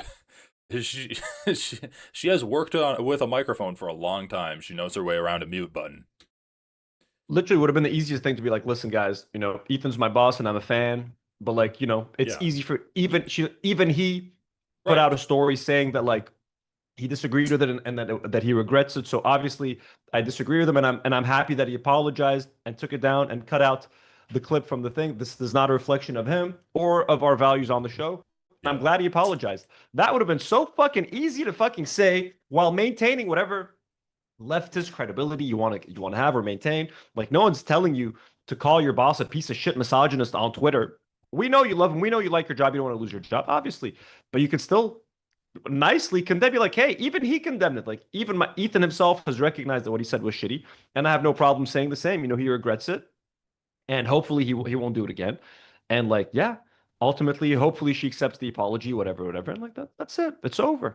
You don't need to go just say all of this to say absolutely fucking nothing. Just Right. If you don't want to address it, stay quiet. Don't make it about, oh, it's because you guys want me to address it. Because you guys are forcing me to, then I'm not going to say it. It's like, no, it's because you have nothing to say. Because you don't know how to say anything. Exactly. You don't know how to actually give an opinion on a controversial topic And- about someone that you love. Like, you And just let's don't just know be how to do honest. it. Like, let's also call this out. Like, Ethan Klein had a better response to the situation than Wham had. Like, she is proving herself to be more misogynistic, at least in the handling of this circumstance, of this situation, Mhm. than Ethan is. So yeah, this is making me question her politics even more. And not that I give too much of a shit about it. I don't know. Yeah, at least She's like taking his doggy bag, like eating his leavings. I don't care. yeah, like at least Ethan, he did the bare minimum, but at least he apologized. Like, okay, like shit, I'm sorry, I felt bad. We're gonna remove the clip. Just Yeah, it's easy. Wham is only getting this heat because she's on Twitter and because she replies to people. Like, sure, like you're only relevant because you replied to people, and now you're like, why are you asking me to reply to you? Like, okay, like, that's the only reason people are tweeting at you. Yeah, I'm actually, someone is saying, Kyo J is saying, I'm curious to see how he's going to react on tomorrow's episode. I'm curious if he's going to respond. If he responds, I'll definitely. About it. He's not going to. I'd be curious to check out that segment if he does talk about it. Yeah, I think he might. I think he might just because it really went viral and he's getting hate from like so many people. So there is a chance I feel would happen. Well, maybe. Yeah. I feel like there's a chance he might. Plus, what it's content for him, dude. It's content for him. Like you got to think he's got no content. It's gonna be the title. Like my apology. It makes him look so bad. I think he's. If he addresses it at all, it's just going to be like a quick apology at the beginning of the episode and then move on to something else entirely. I don't think he's going to make it a big thing because what can he say? Yeah, I'm misogynistic and I was a little bit drunk and so it slipped out. He's not going to say I'm misogynistic. He's going to be like, listen, guys, I fucked up and I'm sorry and I deserve the criticism and you guys are right and I need to. He's probably going to be like, I'm going to stop drinking and IRL streaming. He's gonna take some kind of step. Like I'm gonna take some steps, to avoid this happening. Maybe I'm gonna step away from the poker tournaments. Is he going to blame his crew members for not having a button live? Maybe they might be like, we need the button. So what he's gonna do is he's gonna apologize for the Lika thing, for calling her a prostitute. What he's gonna justify and defend is what he did to Enisa and screenshotting the picture. That he's gonna be like, that I stand by. We haven't After even the talked content about that yet. Yeah, he's going to be like, I swore that I would never let it go. And any chance I get, even if I'm in the middle of a doctor's appointment, I'm going to screenshot something that I find funny. So he's going to defend that to the max. He's going to completely ignore any of that very valid criticism that he is a psycho obsessive, sexually obsessive freak. But Karachi sends a $2 Canadian dono. It says, looking forward to the collab with no comment chick Irene. Hey, we want to collab with her as well. Bro, yeah, you guys got to get on that. Tell her to get back to me on Twitter because she's not like, I don't know how to get in touch. I even put her in a live chat while she was live streaming yesterday. And I was like, hey, would love to have you on. Check your Twitter. I've not had a response. In her channel description? I don't think I saw one. All I saw was the Twitter. I'll look again. But yeah, we'd love to have her on and talk some lawsuit stuff. And I'm not to bury the lead, I haven't watched her latest video, because I feel like there's only so much like Ethan Klein stuff I can take. But yeah, I'm sure she'd be fun to talk to. Oh yeah, I haven't seen that. She does have an email address. Oh, cool. Okay, so we'll do that via email. Nice. I always like Twitter. I feel it's more personable. I don't have like Twitter Plus, so I just like reply to people. It's pretty bad. Yeah, no, I don't have Twitter Plus either. You could send DMs to people that sometimes people will have their Yeah. DMs open even if you don't follow them or whatever. But I did follow her. So here's Denims was like, get absolutely fucked, enjoy my mute. And Anthony Fantano responds and says, I don't even know who the fuck this loser is, and I'm blocked. Bro, the fucking Bam. meme that Denim's posted is scarily accurate. Yeah. Enjoy my mute. It's so good. Okay, okay, so here's just an example women. of her being a complete hypocrite. It's pathetic. Like, it's very sad watching him sit. He's a and weak, fragile man. insult women, call them bitches, be so fragile. Insult women, call them bitches. You just called him a pussy. Like, for me, it's just like the moral inconsistency of these people is just, to me, the reason why we should not even bother arguing with them or debating them or anything else. We shouldn't argue, debating, or talking to these people because they're so morally inconsistent. Because apparently they're pro women, but they also just called someone. They didn't even call them a pussy. They just said like weak or something else, because these people are not working within an honest framework. Mm-hmm. What are you even saying? What are you even saying, lady? Yeah. Like it's very profound. It's too profound for us. It just flies over our head. Just take the paycheck and and hear how like she's like covering her mouth as if clutching her pearls, like oh, flies over our eggs. The moral. What can I do? Oh, what the fuck are we talking about here? Just take the paycheck and shut the fuck up. Stop tweeting. I gotta get some pearls that I can clutch. Right? Just take the money. Oh my god. Don't pretend anymore. Okay, just shut up. Just like stop it. Okay, just stop. You're an employee of the H3 podcast now. The fucking Twitter poster's name. Did you see the name of the guy who posted this clip? I do that. Oh my god. Best sexting that has ever been sexted. Oh my god. Is just, to me, the reason why we should not even bother arguing with them or debating them or anything else, because these people are not working within an honest. Yeah, they didn't even say the word pussy here. What did they say? What is it? Pathetic. Like, it's very sad watching him sit. He's a and weak, fragile man. insult women, call them bitches, be so fragile. No, maybe he called him a pussy earlier, but maybe earlier, yeah. But like here, they said weak, clip. fragile man. Yeah, so she lost her mind there. Like, oh my god, how dare they use the word pussy? Like, what? Like, okay, And- well, she also like pussy is it's a term that people use to say like someone who's scared to do something. What about her whole thing where it's like, oh, they called Ethan weak? That's so ableist. It means that the only value that a person can have is from their physical strength. This is such an antiquated view of the world. Like, oh, you have an issue with the term that's specifically used to call someone a coward and not like the ableist language they used. Fragile? That means that someone whose bones don't have the proper structure can't function as well as other people? What is this ableism language? Like, she's a hypocrite here. Ignoring the ableist language to focus on the term that's specifically used to call someone that's not even... Pussy isn't even like a gender term. It doesn't even really have that connotation anymore. Yeah, also, I mean, cats are cowards. It could just be like you're a cat, a little scaredy cat, Scared isn't it from the term scaredy cat? This is why we shouldn't debate with a girl with microphone. Her moral inconsistencies just prove that any kind of conversation with her would be absolutely fruitless. Like I just can't. I can't do it with her. Ali, thank you for being here and good night. Thank you for being here and for the support. Did you watch this clip where he talked about like India love, calling her Pakistan love? By far the nicest watch at the table. Hell yeah. Only competitor would be India Love. Is that her name? Yep. Yes. I didn't want to say the wrong country.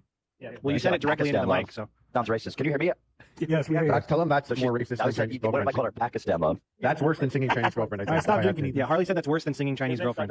But no, but Chinese Sorry, I girlfriend's can't not hear bad. you. You said something about drinking, but I couldn't break it up. Chinese. Yeah, I was going to say I have the nicest watch by far. Yep. Except Pakistan Love, who has a fake paddock. Like fake. And that's why I'm calling So now he's just calling India love Pakistan love. her Pakistan Love. Damn, But that's she a has real good one. I joke. call her India Love. It's not like- And he's saying because she has a fake watch, he thinks she has a fake watch, so she's a fake Indian. So he's referring to Pakistanis as fake second-tier Indians. They're not the original they're the bad ones. That's they're the so fake much ones. worse than what I thought he was.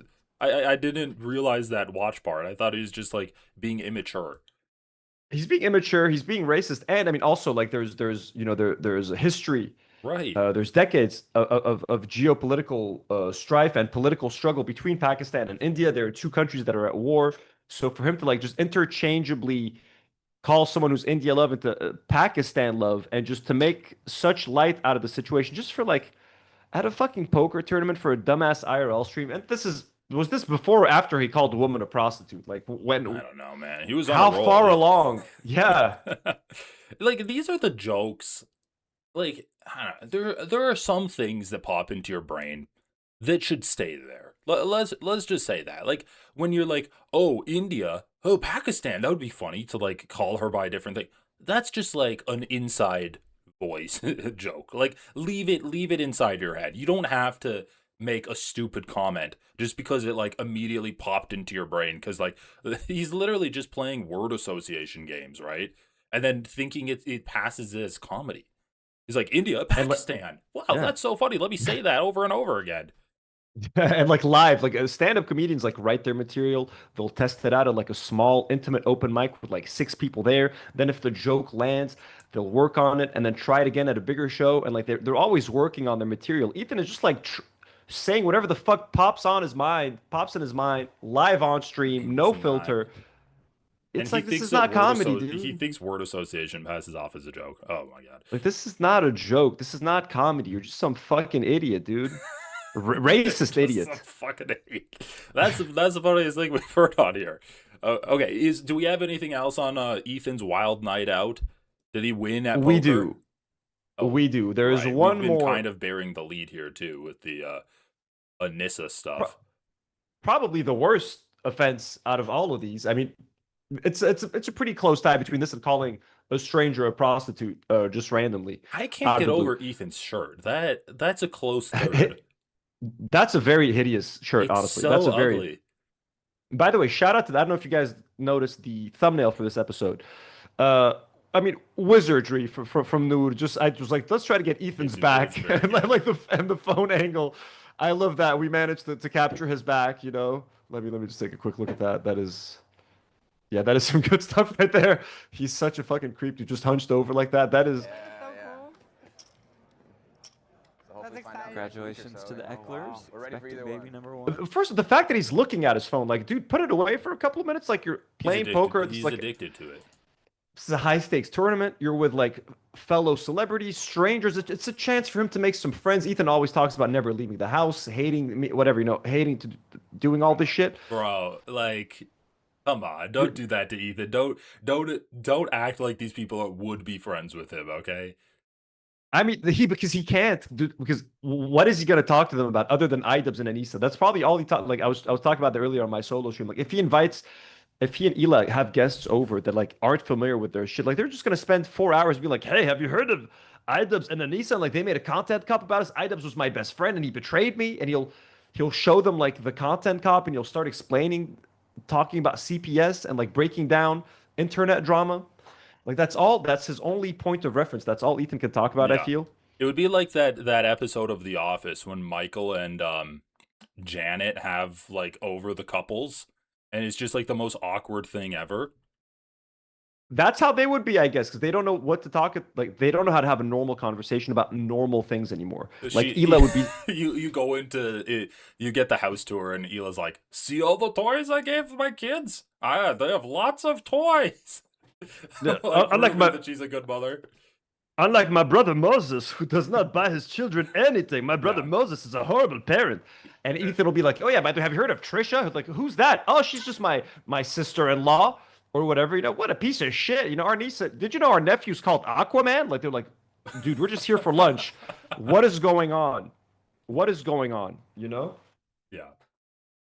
Did you hear about that racist Twitch?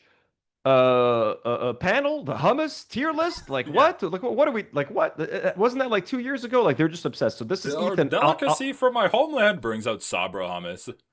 Oh my god! I just brought it fresh from the store. Everything's neutral. Yeah. Got both names ready. Mackenzie Dern's there. She's a good MMA fighter.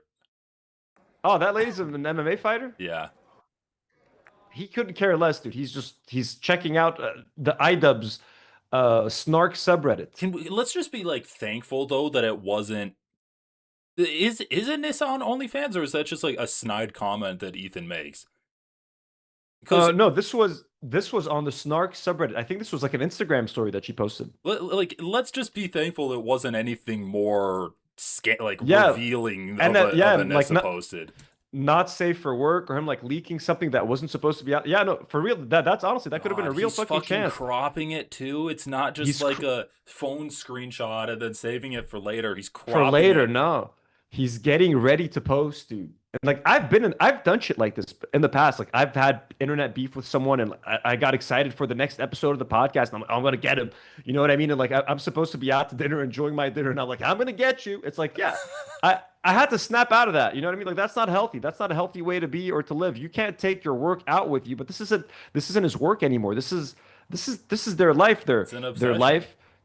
Their job, the podcast, their beef, it's all become one thing. There's no podcast anymore, and then their private life is the podcast. Their podcast friends are their real life friends. Their real life enemies are their podcast enemies. And that's why, like, you know, when people ask about the predictions of the show, it's like this show is Ethan's life. Like, him stopping the show is it's not just like him changing his job, right? It would have to be a complete departure from his entire way of life for the past, like, what, 2-3 decades?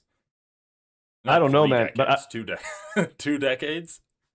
I don't know how much longer they're going to do it. You know, like he keeps talking about having like money in stocks and stuff. So right, because he's not gonna stop this show and then just start a different outlet to like a different outlet on social media, a different way to engage with people on social media. He's going to. If he stops the show, he's gone from the public appearances. Yeah, altogether. yeah. I think they're gonna. I don't know. I think he's gonna get to a point where he's like, "That's it. I think the world has spoken, and they don't want me." He's gonna play the victim.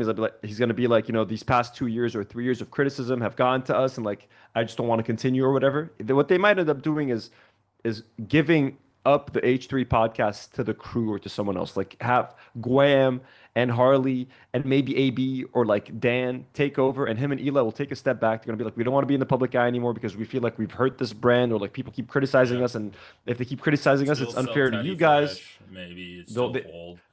They'll get rid of Teddy Fresh. I feel like, money from the H3 podcast, just like yeah, or they'll keep going. But if they keep going, they're gonna keep losing viewers. They're gonna start hitting, you know, 300,000. They're gonna max out at 350, 400K views. And if they're cool with that, they can still make a decent living, but they're going to have to downsize the team. You can't have 16 people hired when your show is getting a third of the numbers. It's going to have to downsize. I'm at the point where it's like, just be a fucking gross old man in the privacy of your own home. Like, I don't want to see you screenshotting pictures of women you're sexually obsessed with, calling like attractive women you see prostitutes. Like, just do that shit in your fucking basement when you're avoiding your family. Go do that. You don't have to be in the public eye anymore. Crazy, dude. Anyway, I'm curious to see what his post is, though. Maybe he has a banger post. I don't even think he posted it. That's the thing. Yeah. Like, I haven't seen for his own what it was. Personal collection. Yeah, and the post was just Anissa like discussing like getting laser hair removal somewhere, and she's like, "Hey, I got laser hair removal and it wasn't painful. So if anyone is curious of getting it in that certain area, then you know, you have like my recommendation." Basically, that's all she was saying. Could it just be that Ethan likes pictures of Anissa or Anissa? It could be, dude. I don't know what it is, but like he's like the fact that he zoomed in on it. You know what I mean? He had to full screen it and like look at it for a while. Like, I don't know what's going on there, but part of like obsessing over someone for a year and him knowing that they're, if they have an OnlyFans account and him using that against them, I don't know what the fuck he does, and I don't want to like speculate because it's like kind of creepy stuff. But like, I don't know what's there, but like he keeps the way he obsesses over Trisha, the way he obsesses over Hassan, and also talks about Hassan's physical appearance and his body and looking at pictures of Hassan. Like he does it, men and women. He does it to everyone, even though he's definitely a misogynist. But he comments on people's physical appearances, their bodies, what they do with their bodies, he's always talked about that. And he's always supported by Ela, who's right behind him, supporting him, laughing along. What are the replies to this post? To this one right here, Yeah. we got Mike from PA saying, Jesus Christ, he's a pathetic loser. Gato Fumante says, ew, what an absolute psycho. Vadim, you can't get more rent-free than this. Clear as day, he's obsessed with people he stalks. No wonder he's always attacking her and not iDubbbz. He's a sick, sick man. And then he goes to his show with his paid friends to claim Anissa and Ian are obsessed with him. Typical pro-Israel behavior. And also, like, what's weird is that, like, he's screenshotting posts that have nothing to do with them. It's not like Anissa made a post about Ethan being like, hey, Ethan's a piece of shit, so he's screenshotting that to respond later. If he literally stalks her, like when she goes to buy Ian cake at, like, for his birthday, he screenshots those Instagram stories and makes fun of them and makes an hour-long segment out of them. So he's legitimately, like, digitally cyber stalking this person in a way. Right. Goes to their Instagrams, looks at everything that they post, whether it is their everyday life stuff. He's just harassing them constantly. So, but again, his fans are gonna do nothing but defend this. Here, I have some examples. Here's Yeet posting the video. Now, there's some comments here making fun of Ethan, but someone like this is Ethan's a certified hater. Like they find this funny. Like he's just such a dedicated hater that even at the poker, like that's the angle they're going to take. Like Ethan hates them so much that yes, even while I'm out and supposed to be having a good time, I will never forgive Ian. I will never forgive Anissa. That is why that is going to be the line tomorrow, 100%. Yep. Fucking based. Ethan is a true hate watcher like us. So these are the people. These are Ethan. This is Ethan's fan base essentially. Not gonna lie, I'm dying laughing at this. Content farming is a 24/7 grind. Some people are calling him out. You know, this man has an obsession, not in the defense of the lol cows. So yeah, A-logging live is kingly hater energy based. So yeah, that's what his audience is thinking about all that. We need to look at that. Casey Tron had this to say, I think that as influencers, we can get all a bit caught up, but this is so mentally unwell. He's so in his own echo chamber, he won't even acknowledge how unhealthy it is. Also creepy as fuck. He's been creepy as fuck to this woman for over a year now. Leave her alone. 100% accurate. And we do get a bit caught up. Again, I was saying it's happened to me before. Especially in the earlier days of the podcast, and when I was right in the midst of all the Ethan H3 stuff when they were talking about like shitting on me on one of their streams, and I would respond to their streams, and Ethan would respond, and I would respond. I kind of got caught up in it, and would spend way too much of my free time scrolling through Reddit, scrolling through Twitter, getting things that I could use against the H3 podcast on a future stream, and it kind of took over my life for a little period, and that sucked. And the people around me noticed it and called me out on it, including my girlfriend. Was like, hey, like you shouldn't be looking at this shit when we're spending time together. We should be spending time together. You can look at Reddit Is on that your why own she time. took you to the mountains with no signal? Essentially, you know, but it's happened to me, and it's just but you just need that person to anchor you or just to bring you back down, and Ethan doesn't have that because him and Ela feed each other that toxicity, and they create this loop. Yeah, it's kind of endless. Carolyn Kwan commented on it if you want to listen. But the stands will still find a way to defend it. But you're wrong. I just have to. Whatever. Let him. That's his favorite thing. Sometimes Twitter won't let me pause unless I play the whole video. Oh, Then you restart it. yeah. Then you can pause. Super weird as shit. Yeah. Stands will still find a way to defend it.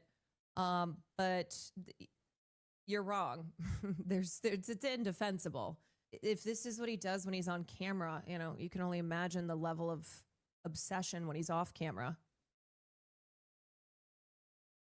If Will, Yeah. By the way, like he's in a public fucking setting doing this. When he's at home with no cameras filming him, like what the fuck is he up to? That's crazy. also the this beef that he has with Anissa is so absurd. But if Will had some beef with some woman, okay, first of all, I'd be like, goodbye. What's your fucking problem here? What's going on? But second of all, if he were on camera zooming in on someone who he's clearly been obsessing over for quite some time, now, I'd be like, you are unwell, and I don't want to be with you. This is really creepy. It's really gross. I don't care that you don't like this woman. You need to get a fucking life. Yeah, especially when you're married with kids. It's like, what the fuck are you doing? That's a good point. Married with kids. You seem to forget that. Right? He's like over 40. He's almost 41 or something, which is, hey, that's beautifully young. 40 years young, but like there needs to come a level of maturity with that. You need to set an example for your fucking family. But again, this is the man and who him and his wife make fun of their own blood on stream. Like that's it. Like they're pieces of shit. Like there's nothing else to say. So bad. Such bad behavior, honestly. Like, man, if my kids acted like them, and I don't have kids, but like if my hypothetical kids acted like this, I'd be fucking embarrassed. Like screenshotting someone that you're obsessing over in public, calling someone like a prostitute, like publicly attacking family members. Like what the fuck? His wife should be embarrassed. Like, like my husband did what at that fucking poker event, and like everyone's fucking talking about it, and the lady called him out, and he had to apologize. Like it's just. And Ray J was there doing it all in front of Ray J, Brandy's brother. Ray J came out looking the best out of the whole bunch. No less. Oh, I did send you one more post at the bottom of the Leica segment. Ethan Posture, yes, I was gonna. I'm glad you have that one. No, but I saw it and I was like, I should have had it here, and it's so funny. Here.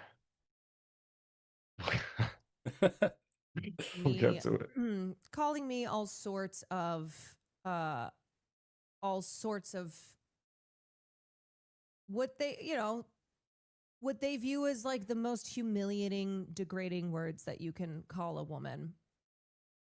And they think it's a way to end me and to put me in my place and remind me that I'm actually not a human being. I'm simply an object for them to play with and to treat however they want to. I feel bad for the kid. I only feel bad for the kids in this instance. Yeah, because the thing is too, and what happened that I was talking about the same thing? I can't. Bro, Ethan and Ela's kids are gonna have a treasure trove of like oopsies to dig into when they're like teenagers, man. If they like meet some guy in high school whose parents hated Ethan, he's like, you guys should watch this. This is what your dad was up to. Yeah, they're gonna have a lot of nuggets for therapists to help dig out. A lot, dude. Like Ethan and Ela are gonna have to like propagandize those kids early and hard, because once those kids are like off to like high school and they start to see what their parents did, you better hope those kids are pro genocide or something. They're gonna have a legendary rebellious phase. Oh, I think Carolyn's audio is a little quiet. Sorry, guys. I remember, but essentially, sorry, y'all. I'm not gonna replay the whole thing, but when you are a person who's a public figure and you have kids, guess what? Those kids are on the internet. And if they're too young to be on the internet, they will be on the internet. And so not only are they probably learning these behaviors at home, they're also seeing their parent or parents or whoever, whatever adult figure it is, behaving like this online. And it's vile. And their friends see it. Yeah, their friends see this kind of stuff. Finding out that this is what your dad was doing when you were growing up. IG story incoming. Who on me? I don't care. Whatever. Could you imagine your dad doing that? Like in his fucking 40s, screenshotting pictures of women he's having internet beefs with? That's so embarrassing, dude.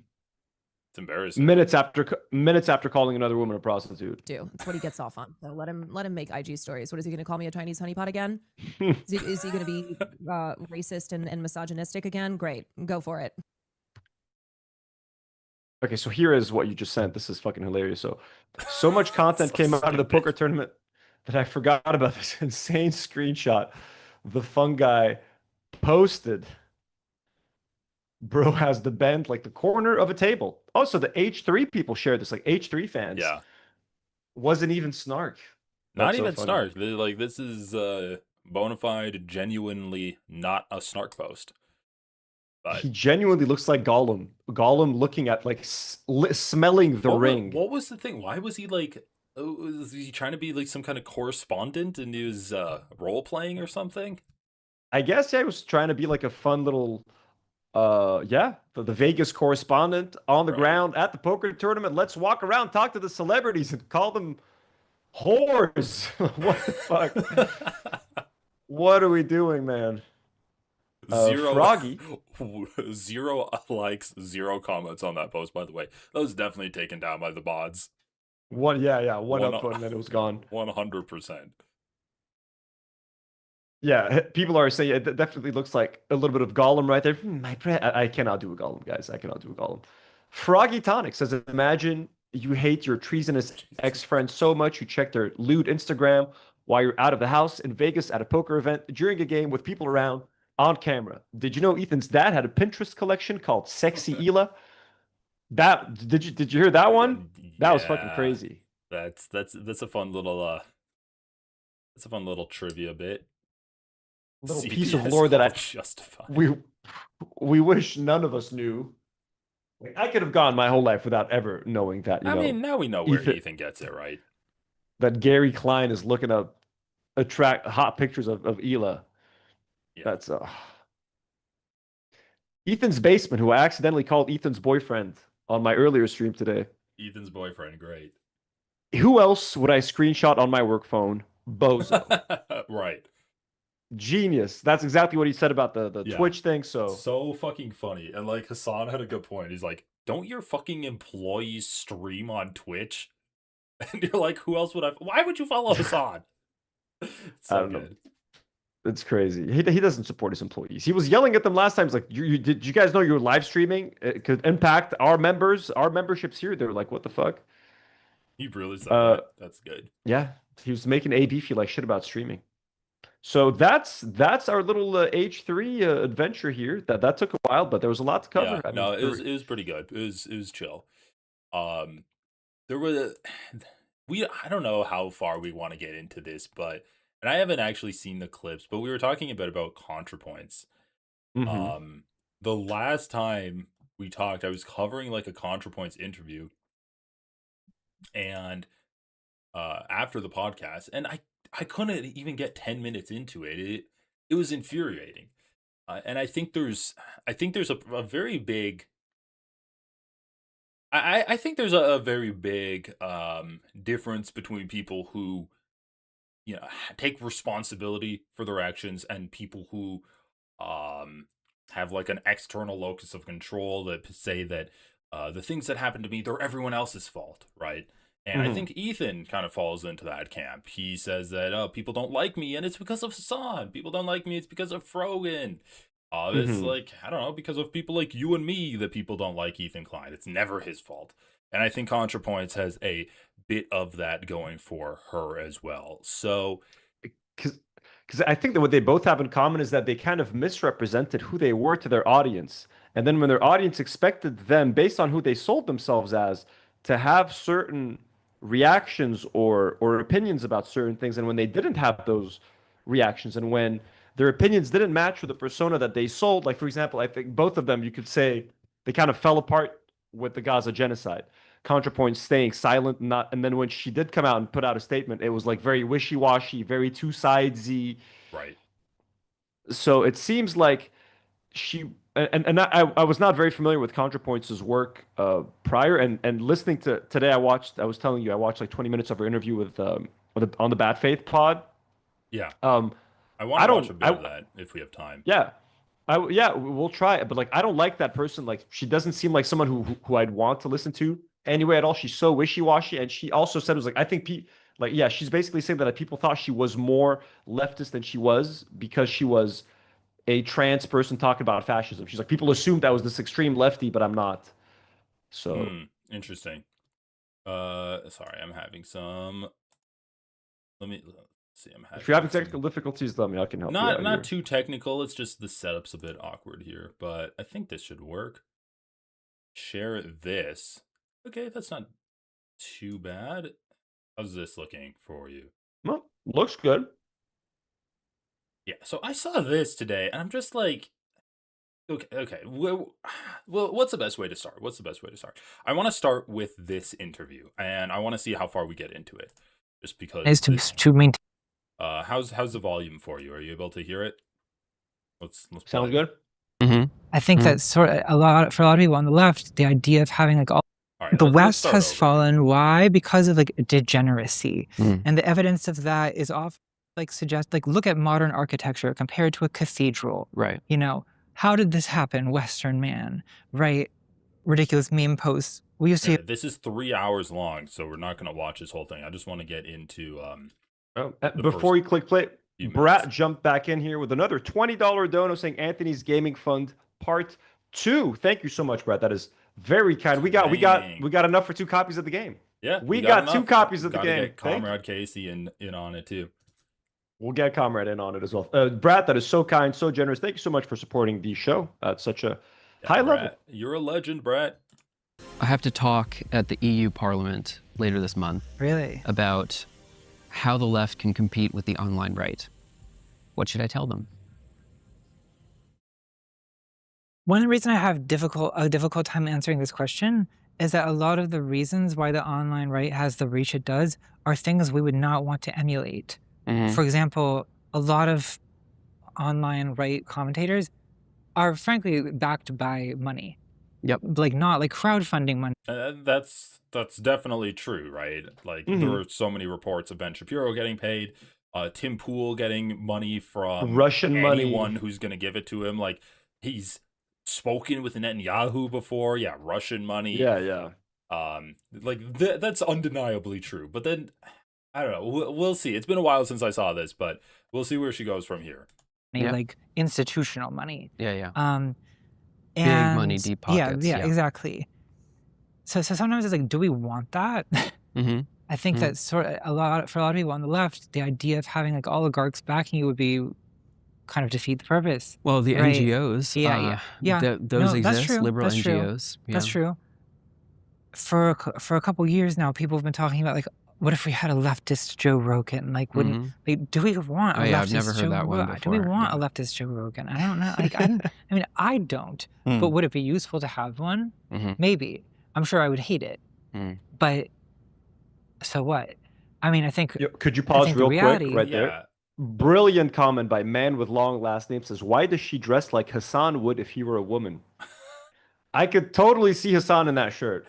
Yeah. That I was can way see too him. I accurate. can see him in that shirt now. I can see him in that shirt, yeah, and with the pants, with the flare up pants. Sorry, I had to interrupt for this. This was really good. No, it's not even that scintillating of a conversation. It's like, okay, it would defeat the point to get money from oligarchs. I don't know, man. I don't think it would defeat the point if you're advocating for the elimination of oligarchs. It's just that by its very nature, oligarchs would not be giving leftists money because if you're an oligarch, you support capitalism. Like you support the system that's in place to allow you to become an oligarch, and you give money to propagandists that allow for that maintenance of that system. So anyway, like exactly. I don't fucking understand the whole leftist Joe Rogan too. Like people talked about a leftist Joe Rogan because in 2016 he endorsed Bernie Sanders, right? And it seemed like he was the one that got away. But since then, he's had on how many billionaires? Like at least 5 different billionaires he's had on. Everyone, doing Elon, propaganda Zuckerberg. for them. Yeah. Mark Andreessen, like what is the I don't understand, like I don't know, sometimes I feel like I'm obtuse, but what do people mean when they say I want a leftist Joe Rogan? Like even ContraPoints is like, I think it would be nice to have a leftist Joe Rogan. Anyway, kind of a nitpick. It's not really. I think they're just using Joe Rogan as the symbol of like the uber successful just online commentator that's able to galvanize a massive audience, and they just see like, yeah, what do they want? Like, for example, when people say, is Hassan the Joe Rogan of the left? I mean, maybe in the fact that like he's a guy and he has a massive audience, but the kind of show that he does, the kind of content that he puts out there is completely different. There's no one who's doing Joe Rogan style content aimed at leftists, like out there smoking weed and talking about aliens. Right, like, exactly. That's Like that's part of the chart. That's naturally conducive to getting the audience to support Yeah. leftist politics. That's part of what made Joe Rogan Joe Rogan. I sometimes watch Joe Rogan episodes. I used to exclusively watch the alien stuff. I used to be a really big UFO guy, like, and follow up on all that shit. So anytime Joe Rogan would like interview Bob Lazar or whatever the fuck, I would freak them. I'm like, what? We're about to have a 4-hour conversation talking about UFOs, and like, to me, that would be super fun and interesting, and as wacky and as sometimes hilarious and off the rails as those conversations would go.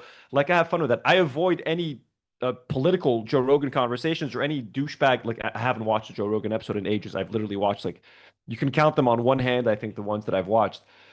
But I think we don't need a Joe Rogan of the left. Well, I think what the left has going for it is kind of working, like, slowly but surely. You have all these, because independent voices, real independent leftist voices, need to be supported by the people. You can't have sponsors.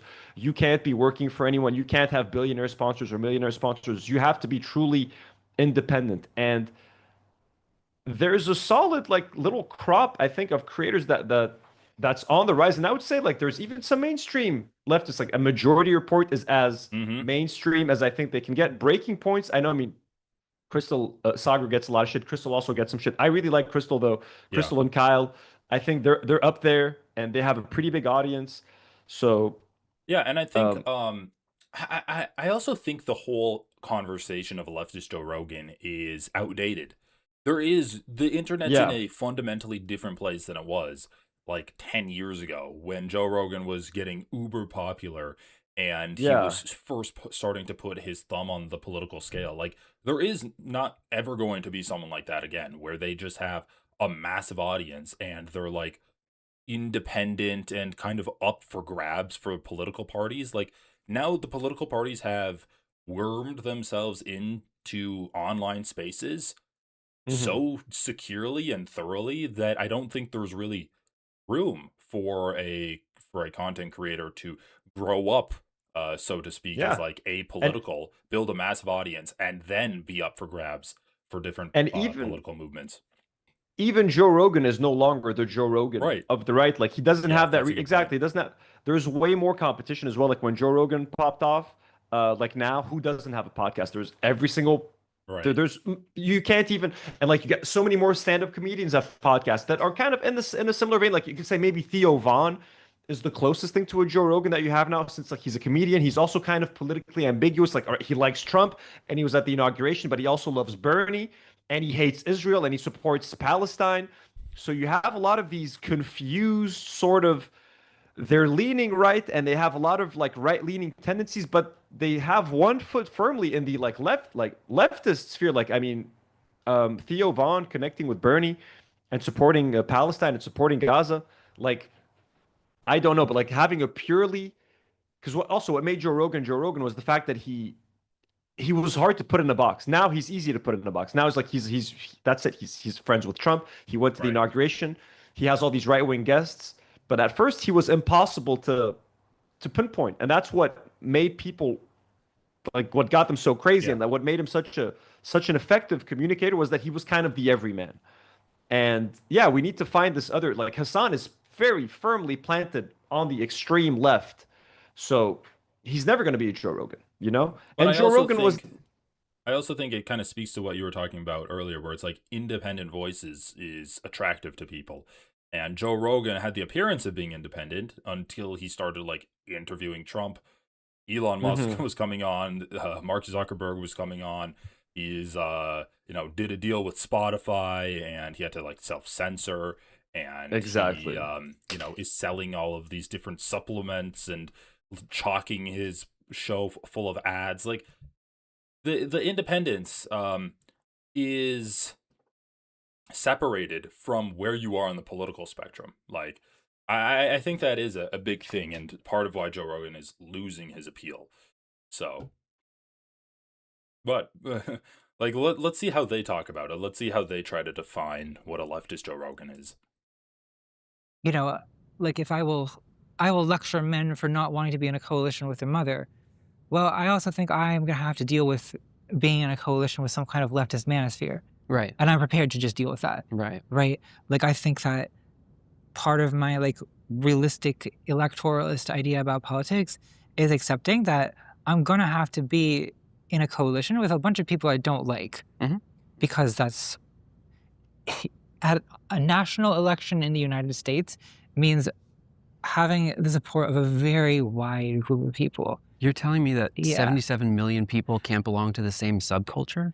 Yeah, 77 million people are probably not going to look into the camera and say, I'm the same kind of communist you are. Like, it's Damn never, it. it's never going to happen. I Which ca- I means can't accepting, possibly like, vote with them. it means accepting, like, a wide amount of ideological diversity. This is And I think that it's just a bunch of like centrist bullshit, right? It's just It this. It's this person that used to consider themselves a leftist that is slowly waking up to the fact that I might not be as much of a leftist as I thought I was, and it's the exact same thing that happened to Ethan Right. while and, he was. and the straw manning is insane. Like, we're coming off of the tales of the 2024 election where Kamala Harris lost in large part due to her support of fucking genocide.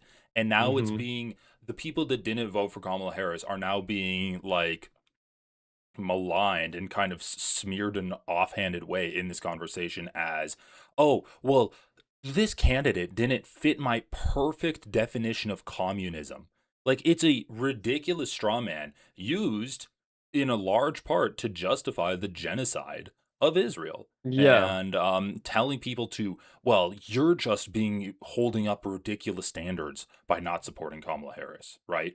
Like, yeah, like I'm sorry, like if we draw the line at a genocide, like I'm sorry if we have some kind of fucking morals that we're trying to fucking abide by. Yeah, but did you know that if you didn't make a stand for genocide, that, like, I don't know, ICE is going to increase its funding when the Democrats have fucking ICE deportations anyway, and it's just, we're not going to increase the funding for ICE that much? Like, it's so fucking stupid. Oh, more people are getting deported now. Yeah. Yeah, they are. Maybe the fucking candidate should have stopped supporting genocide then. Okay. Or like I just didn't think campaign this is with Liz Cheney or like whatever the fuck they were doing. fucking sending Bill Clinton to Dearborn, Oh my Michigan. God. Hey to- guys, how's to it? And he was reprimand defending, and he was like defending like Israel, like don't forget, guys, like I know the genocide's bad, but like October the 7th was also bad. Like you know what I mean? They went in there and they had they beheaded the babies over there. Like it's like, dude, you're in Dearborn. What are you doing? What are you doing there? I mean, beheading babies is bad. I also heard they put some babies in an oven. So don't forget, vote for Kamala. Let's go. It's like, what are we doing here, man? I just think it's so fucking pandering, being like, oh, well, we're not all in the same subculture, so I have to accept that I'm going to have to build a broad coalition.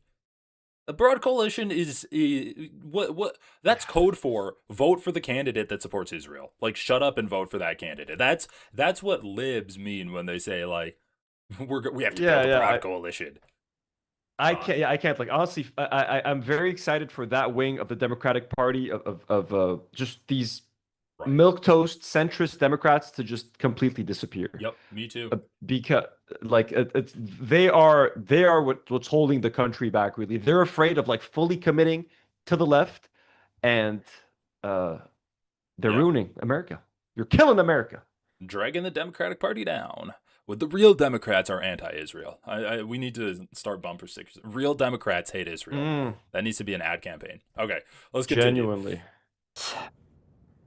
I mean, I think the reason that Joe Rogan is so successful is there's this kind of like front of like, I'll just talk to anyone and everyone is welcome. In practice, that's not really true because he doesn't really have very much in the way of like, I don't think there's ever been a trans person, for example, on Joe Rogan, except maybe Blair White, a conservative, reactionary trans person. There's an ideological strain to the particular type of guest that you could, for say sure. like libertarian to, whatever kind of skeptic. But I also think that like the right is so talented, it kind of.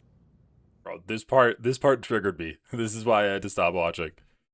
In a soft very talented kind of at what? way.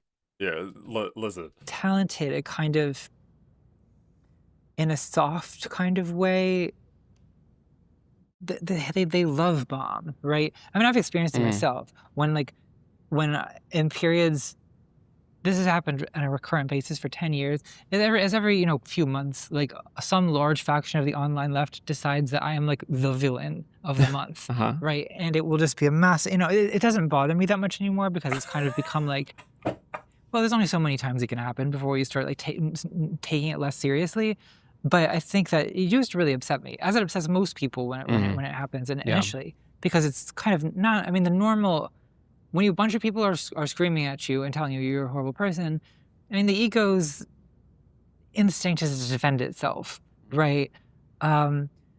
But when that's often happened to me, I often am reached out to by people on the right who are like, "Hey, like I see what's happening to you on Twitter. That's like really horrible what they're saying to you. Like, do you want to come on my podcast sometime?" And like that's kind of their like recruitment method. Is like they reach out, Hey, dude, just fucking like admitting that you've been courted by right wingers. Interesting. I guess we know now why Cenk Uygur is going on to all of these right wing podcasts. That's what I was gonna say. Like that's how they got Anna Kasparian. Like, oh look, all these leftists are attacking you. You guys are eating each other alive. You want to come on our podcast and like talk through your differences? And then they get these leftists that are hurt. You know, they're licking their wounds. They're vulnerable, and they take advantage of them.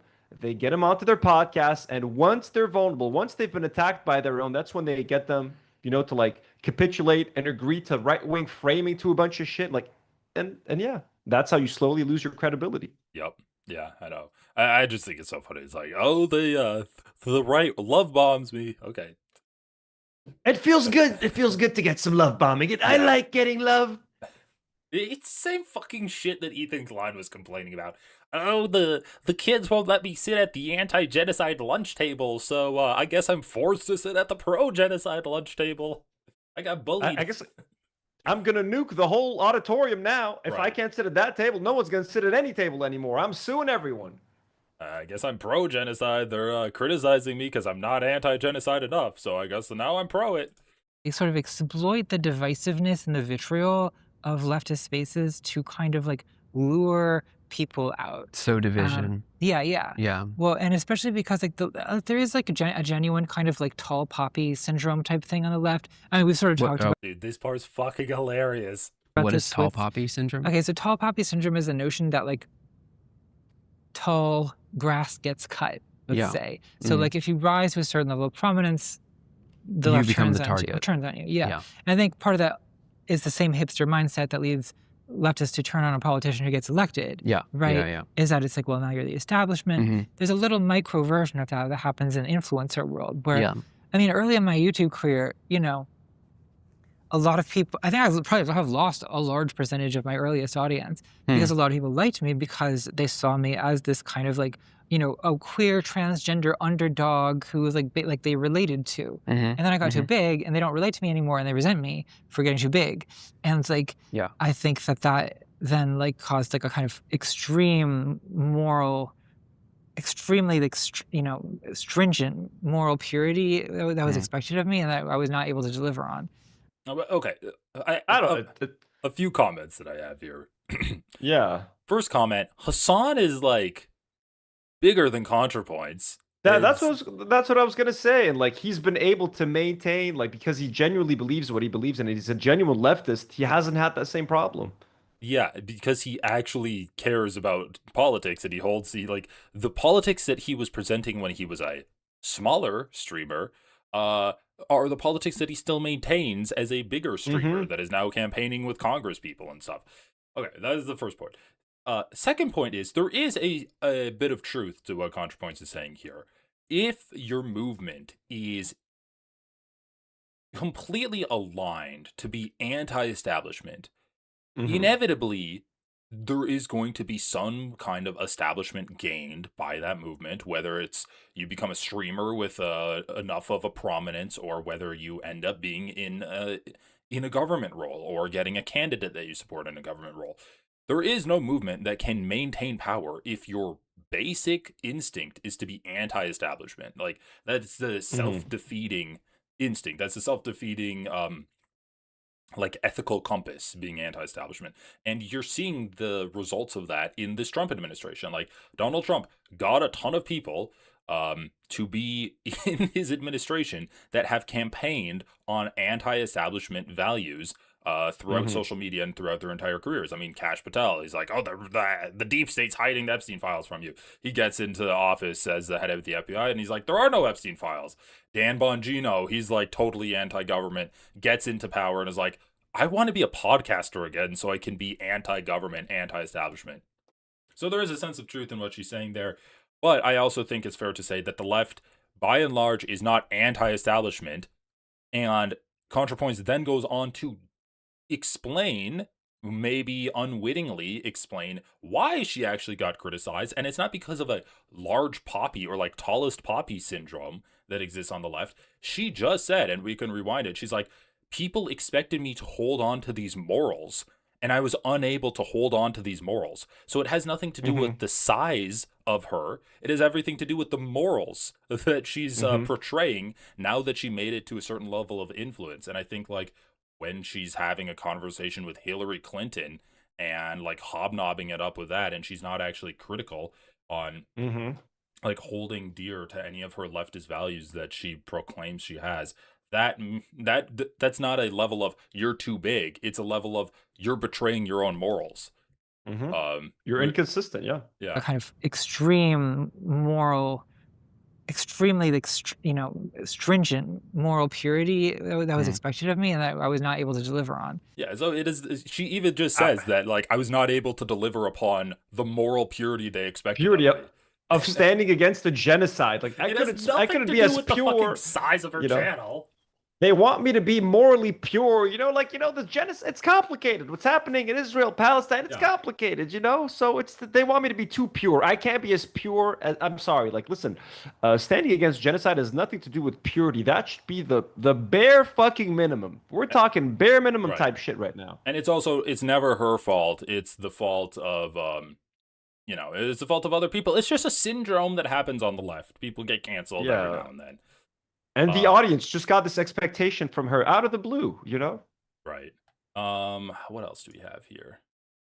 This was kind of funny. It's become a standard leftist view that Trumpism was a backlash to Obama not being socialist enough. Oh, I think you muted yourself. You accidentally have muted yourself. You're right. This part was funny. It's become a standard leftist view that Trumpism was a backlash to Obama not being socialist enough. And I... don't think that's what happened, LOL. It is, and it's just like, Brianna Joy Gray, is bailing out homeowners rather than just banks socialist? It's just like, I don't think that's what happened. Oh, great political analysis there. Like, Trump ran on a populist campaign, and he won because of it. Obviously, there was desire for populism in the country. It's like, it can't be more clear than that. I don't know. Yeah, he ran as an anti-stat. He was able to. He ran as a fake populist. He tricked everyone else. He ran as an outsider. He was calling out, like, that first time he ran. I remember that one line where he was on stage. He was like, "All these people here, like, they all have donors. Like, they all like." He's like, "I don't need any donors. Like, I fund my own campaign. Like, I don't need, like, these people don't work for you." He's like, "I'm gonna work for you." Like, that was a pretty gangster fucking line. That was extremely effective. It was a lie. He was a fucking swindler. I knew he was lying when he said it, but I'm like, that's an effective what he line. was doing there was advertising. I don't have donors. I'm open to getting donors. Yeah, if you guys interested, who's interested? But he knew how to. He saw the need, and he also followed Bernie's playbook. Like, he kept saying too, the motherfucker. He was like, Bernie, it was so unfair how they stopped Bernie in 26. Like, he kept, like, he gave the Bernie bros what they wanted to hear. Like, I saw what happened. We saw what Hillary did to Bernie. We know, and he learned. He took some stuff from Bernie. Yeah, I wish the most popular candidate in the Democrat primary was Bernie, and the Democrats had to collude together to get him to not get the primary and get Hillary the primary nomination instead. And then they did the same for Biden. And with Biden, they did it earlier. They did it like right during the primaries. Like, but no, Natalie Wynn doesn't think that's the case. Okay, this clip I also thought was interesting. Have you read Leftist Theory, Anthony? No, what is that? I haven't read it either. I don't think we're good leftists then, because we haven't read enough theory. Like, just like Marxist theory, I guess. I kind of talk like it's just okay. Just in general theory. Yeah, no, a little bit, but not. Right. I thought it was a specific. You're not quoting me. You're not quoting me Marx on a daily basis. I don't think you're a good enough leftist, according to ContraPoints. Leftist still. I know. Like, you can't unread theory as much as I wish you could. You like stare at it and it just, like, warps your whole mind. Yeah, yeah. That's why I've stayed away. I just listen to theory from my podcast listening friends. But yeah, I mean, it used to be. That's smart, by the way. Don't start. So it's like, I mean, it's like Bible study for leftists, right? That's what theory is. Dude, that's the thing. Whenever people are telling me Bible study for leftists. Bible study for leftists theory. Yeah. I mean, I agree that more people, I mean, if we're going to be online commentators, people should educate themselves as much as they can, Right. and read theory and read books, and I just think it's so funny because what leftist streamer like keeps like quoting theory to people? Like, I don't know. Everyone's like has a baseline understanding of it, but it's not the first, it's not like the foremost point of their political commentary. I don't know, like where is ContraPoints coming up with these ideas that like leftists do Bible study when it comes to theory? That's such a strange concept. Yeah, I have no idea. It's like a straw man argument. It's like who are you even talking about, or two? Like this, right? And like, what are you At even trying to like? What argument are you trying to win by saying this? She's shadowboxing, dude. I have no idea. Yeah, okay, but then this person, so ContraPoint says like theory is like Bible study for leftists. That this person's like Bible study. Yeah, leftism is like going to church. about joining leftist organizations and stuff, everything's the theory is. Dude, that's the thing. Whenever people are telling me about joining leftist organizations and stuff, everything sounds like church. It's so church. They're talking about like churches. They do mutual aid. Yeah. They do direct action. Yeah. They do. I can't remember all the phrases, but it's just they have a different word for it. But they have the same mentality for how to handle things. And I came from a very hardcore right-wing church, so like even though like I agree with all these leftist stuff, I don't want to be in the group because the groups scare me. I feel the exact same way. Bro, what the fuck? It's like, wow, churches use on-the-ground tactics to, spread their influence and achieve their political ends. Leftists want to do the same thing as churches of achieving political influence? Some of these lefties kind of freak me out, so I'm going to sell out my beliefs. And there's this thing that I genuinely believe in and that I think is right, but because these lefties are a little bit too intense for me, I'm just going to fucking, stay out of it, It's like, no, it's okay. You could deal with a few kooky characters, but if you actually believe in something and there's something that you want to stand for, a political position that you actually want to fight for, take your allies where you can find them. Also, don't think that they're too direct action, mutual aid. That's the best fucking part of churches. You're taught like, I wish that there were more like public styled churches which didn't have any of the religious aspects to it, but there were community centers that people could come together, have meetings and events at, like donate money, do food drives, do like other type of charity work. Absolutely. And like those are the best fucking part of churches. You didn't even list any of the like. You didn't even say that. Oh, then they blindly believe that Marx is the Lord and Savior that's gonna come. He's gonna be resurrected and save everyone from their capitalist overlords. I'm just not a church person. Right. Right. I'm not gonna go to any kind of church. Yeah. You had a tweet that was like, "I'm not gonna go to leftist church." Yeah. I mean, I think it's fine that they do. I think it's but, cool too. I don't want to do Marxist. I don't want to be there. Marxist Bible study. I don't want to do their little mission trips to Cuba or whatever. Like, I think it's fine. I just don't want to do it. And this. You weren't invited. Were you even invited to Cuba? It's so gross. It's really. Again, more people. They have more smoke for the people that went to Cuba than for the U.S. government and what they've done to Cuba. Like that's kind of what's crazy as well. It's like just like Guam. Go with a microphone. Hassan went to Cuba. Yeah. How about you talk about why Cuba is the way it is? I know, seriously. What was the clip with Brianna Joy Gray? Dude, that looks like Erica Kirk. I think it is. Oh, it is. No, is this? It must be. Is it AI? Wait, what the fuck is this? Twitter is so cursed. Is this real? Erica Kirk. Does she just look? No, this is really her? Does she just look like? No, it's no way that's her. Does she just look like Erica Kirk? I'm gonna mute. To Kirk? Is this AI? I think it's AI. I think it's It, AI. it has to be AI. Oh, that's. Oh yeah. Oh fucking hell. Oh my god. Anyway, what? So you watched the interview that ContraPoints did with I got 20 minutes through with that while I was doing some dishes. And then something more important must have come on. I can't remember what it was, but it had something to do.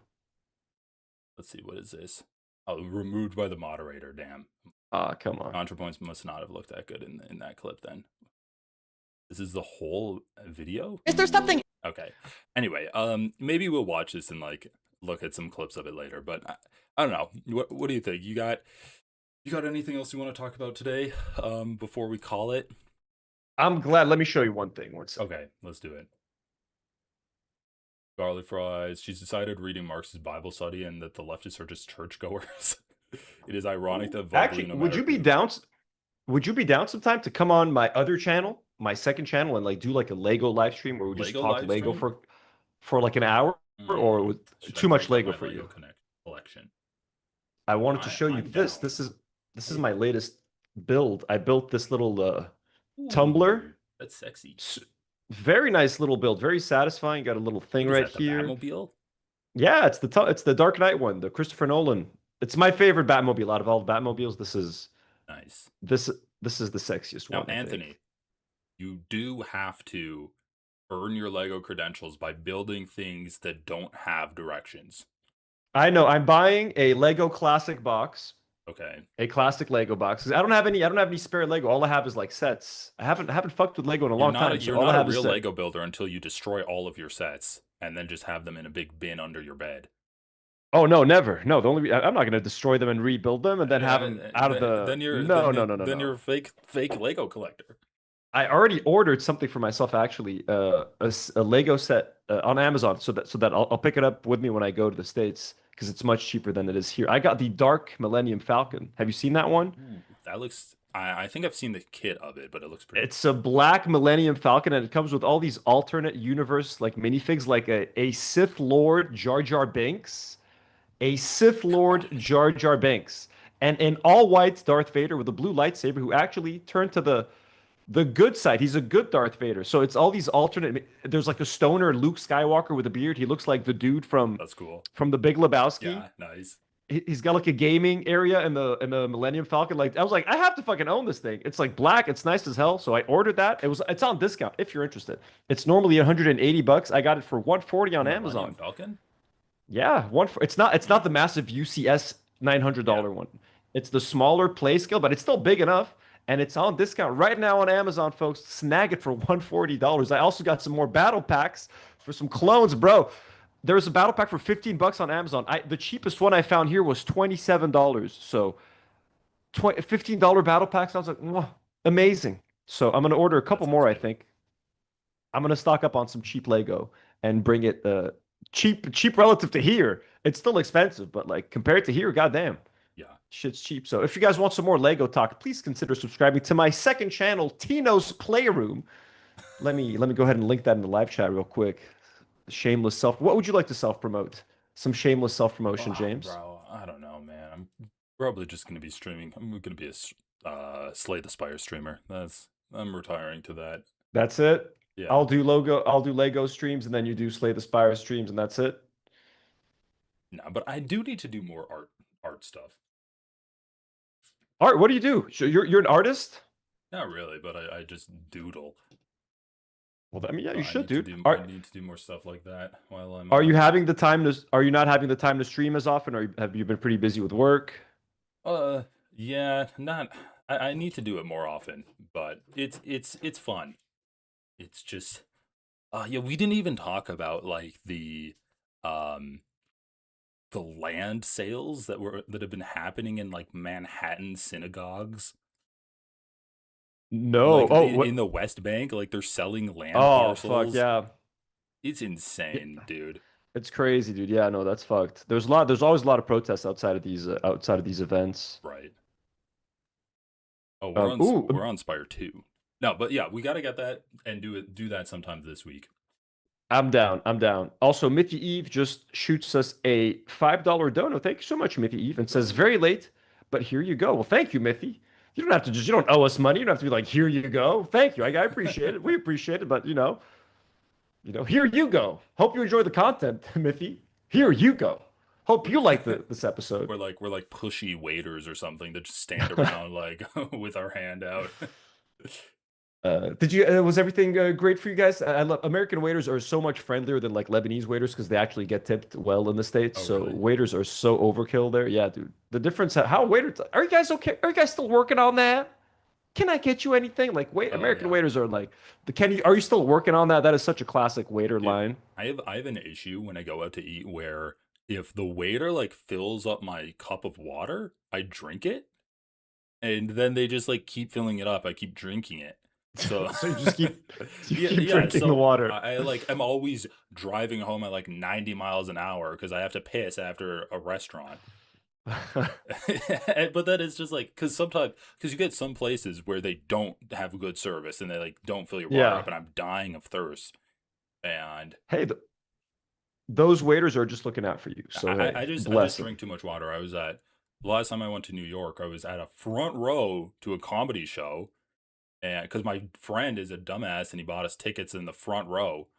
And you had to go pee? No, I didn't have to pee, but I was dying of thirst and they made us buy food there. And we had just eaten because we're like, let's eat and then go. But they're like, you have to spend $20 on food. So, so we bought the cheapest thing. We bought fries. They're super salty. We're in the front row, so the waitress isn't giving us any kind of drinks or refreshments at all. This comedian gets on and they're like, you gotta really play up the laughs because we're recording a special for him. And oh like, shit, dude! Standing there, I'm dying of thirst. I have a water bottle. They're like, you can't pull out your water bottle. There's no outside drinks allowed. So I have like sipping drinks of it. The comedian's like selling a joke. I'm not laughing. He's like, hey man, what's your problem? What are you looking at? I was staring. He had a cup of water on his stool. Oh my god! And I was staring at it, and I'm like, I'm looking at your water. I'm thirsty. And then he's like, oh, okay.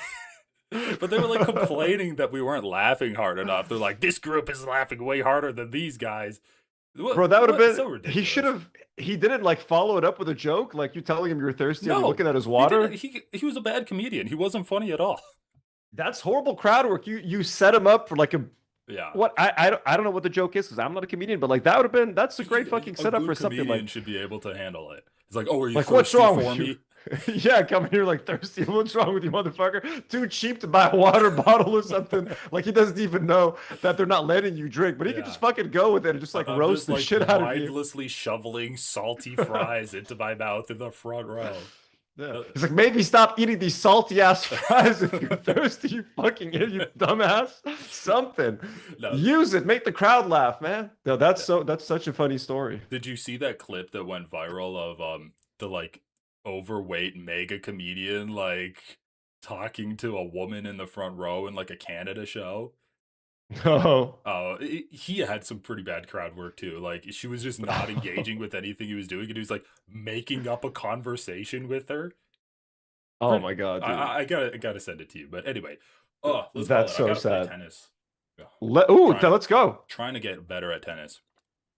I used to play a lot of tennis. Tennis is great. Love tennis. Folks, thank you so much for being here. To everybody who sent in a dono, we very much appreciate you. You're all super kind, super generous. Yeah. To everybody who subscribed, supported, we very much appreciate you. It was a super fun stream. James, thank you so much for being here. Enjoy your tennis. Pray for Comrade Casey. Keep him in your pray for thoughts Comrade and prayers. Casey. Pray for Comrade Casey. Pray for James that he wins his tennis match. Yeah. Enjoy your week. It's midnight here in Lebanon, so it's technically Monday. Enjoy your start of the week, folks. I will see you guys tomorrow live on the channel. Lots of streams this week, both channels. James, we'll see you around. Thank you guys so much. Peace out. Peace.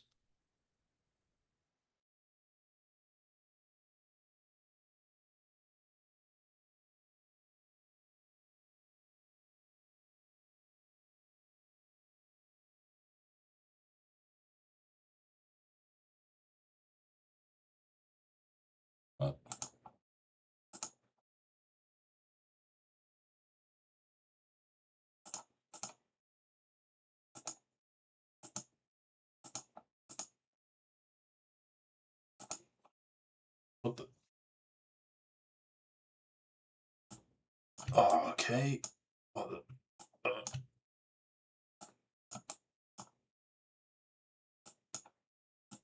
All right, guys. Thank you so much for all of the super chats. Thank you to Anthony for being an amazing co-host. And everyone go and go and harass Comrade Casey on his channels. No. But anyway, thanks. I'm gonna try to be coming on more often.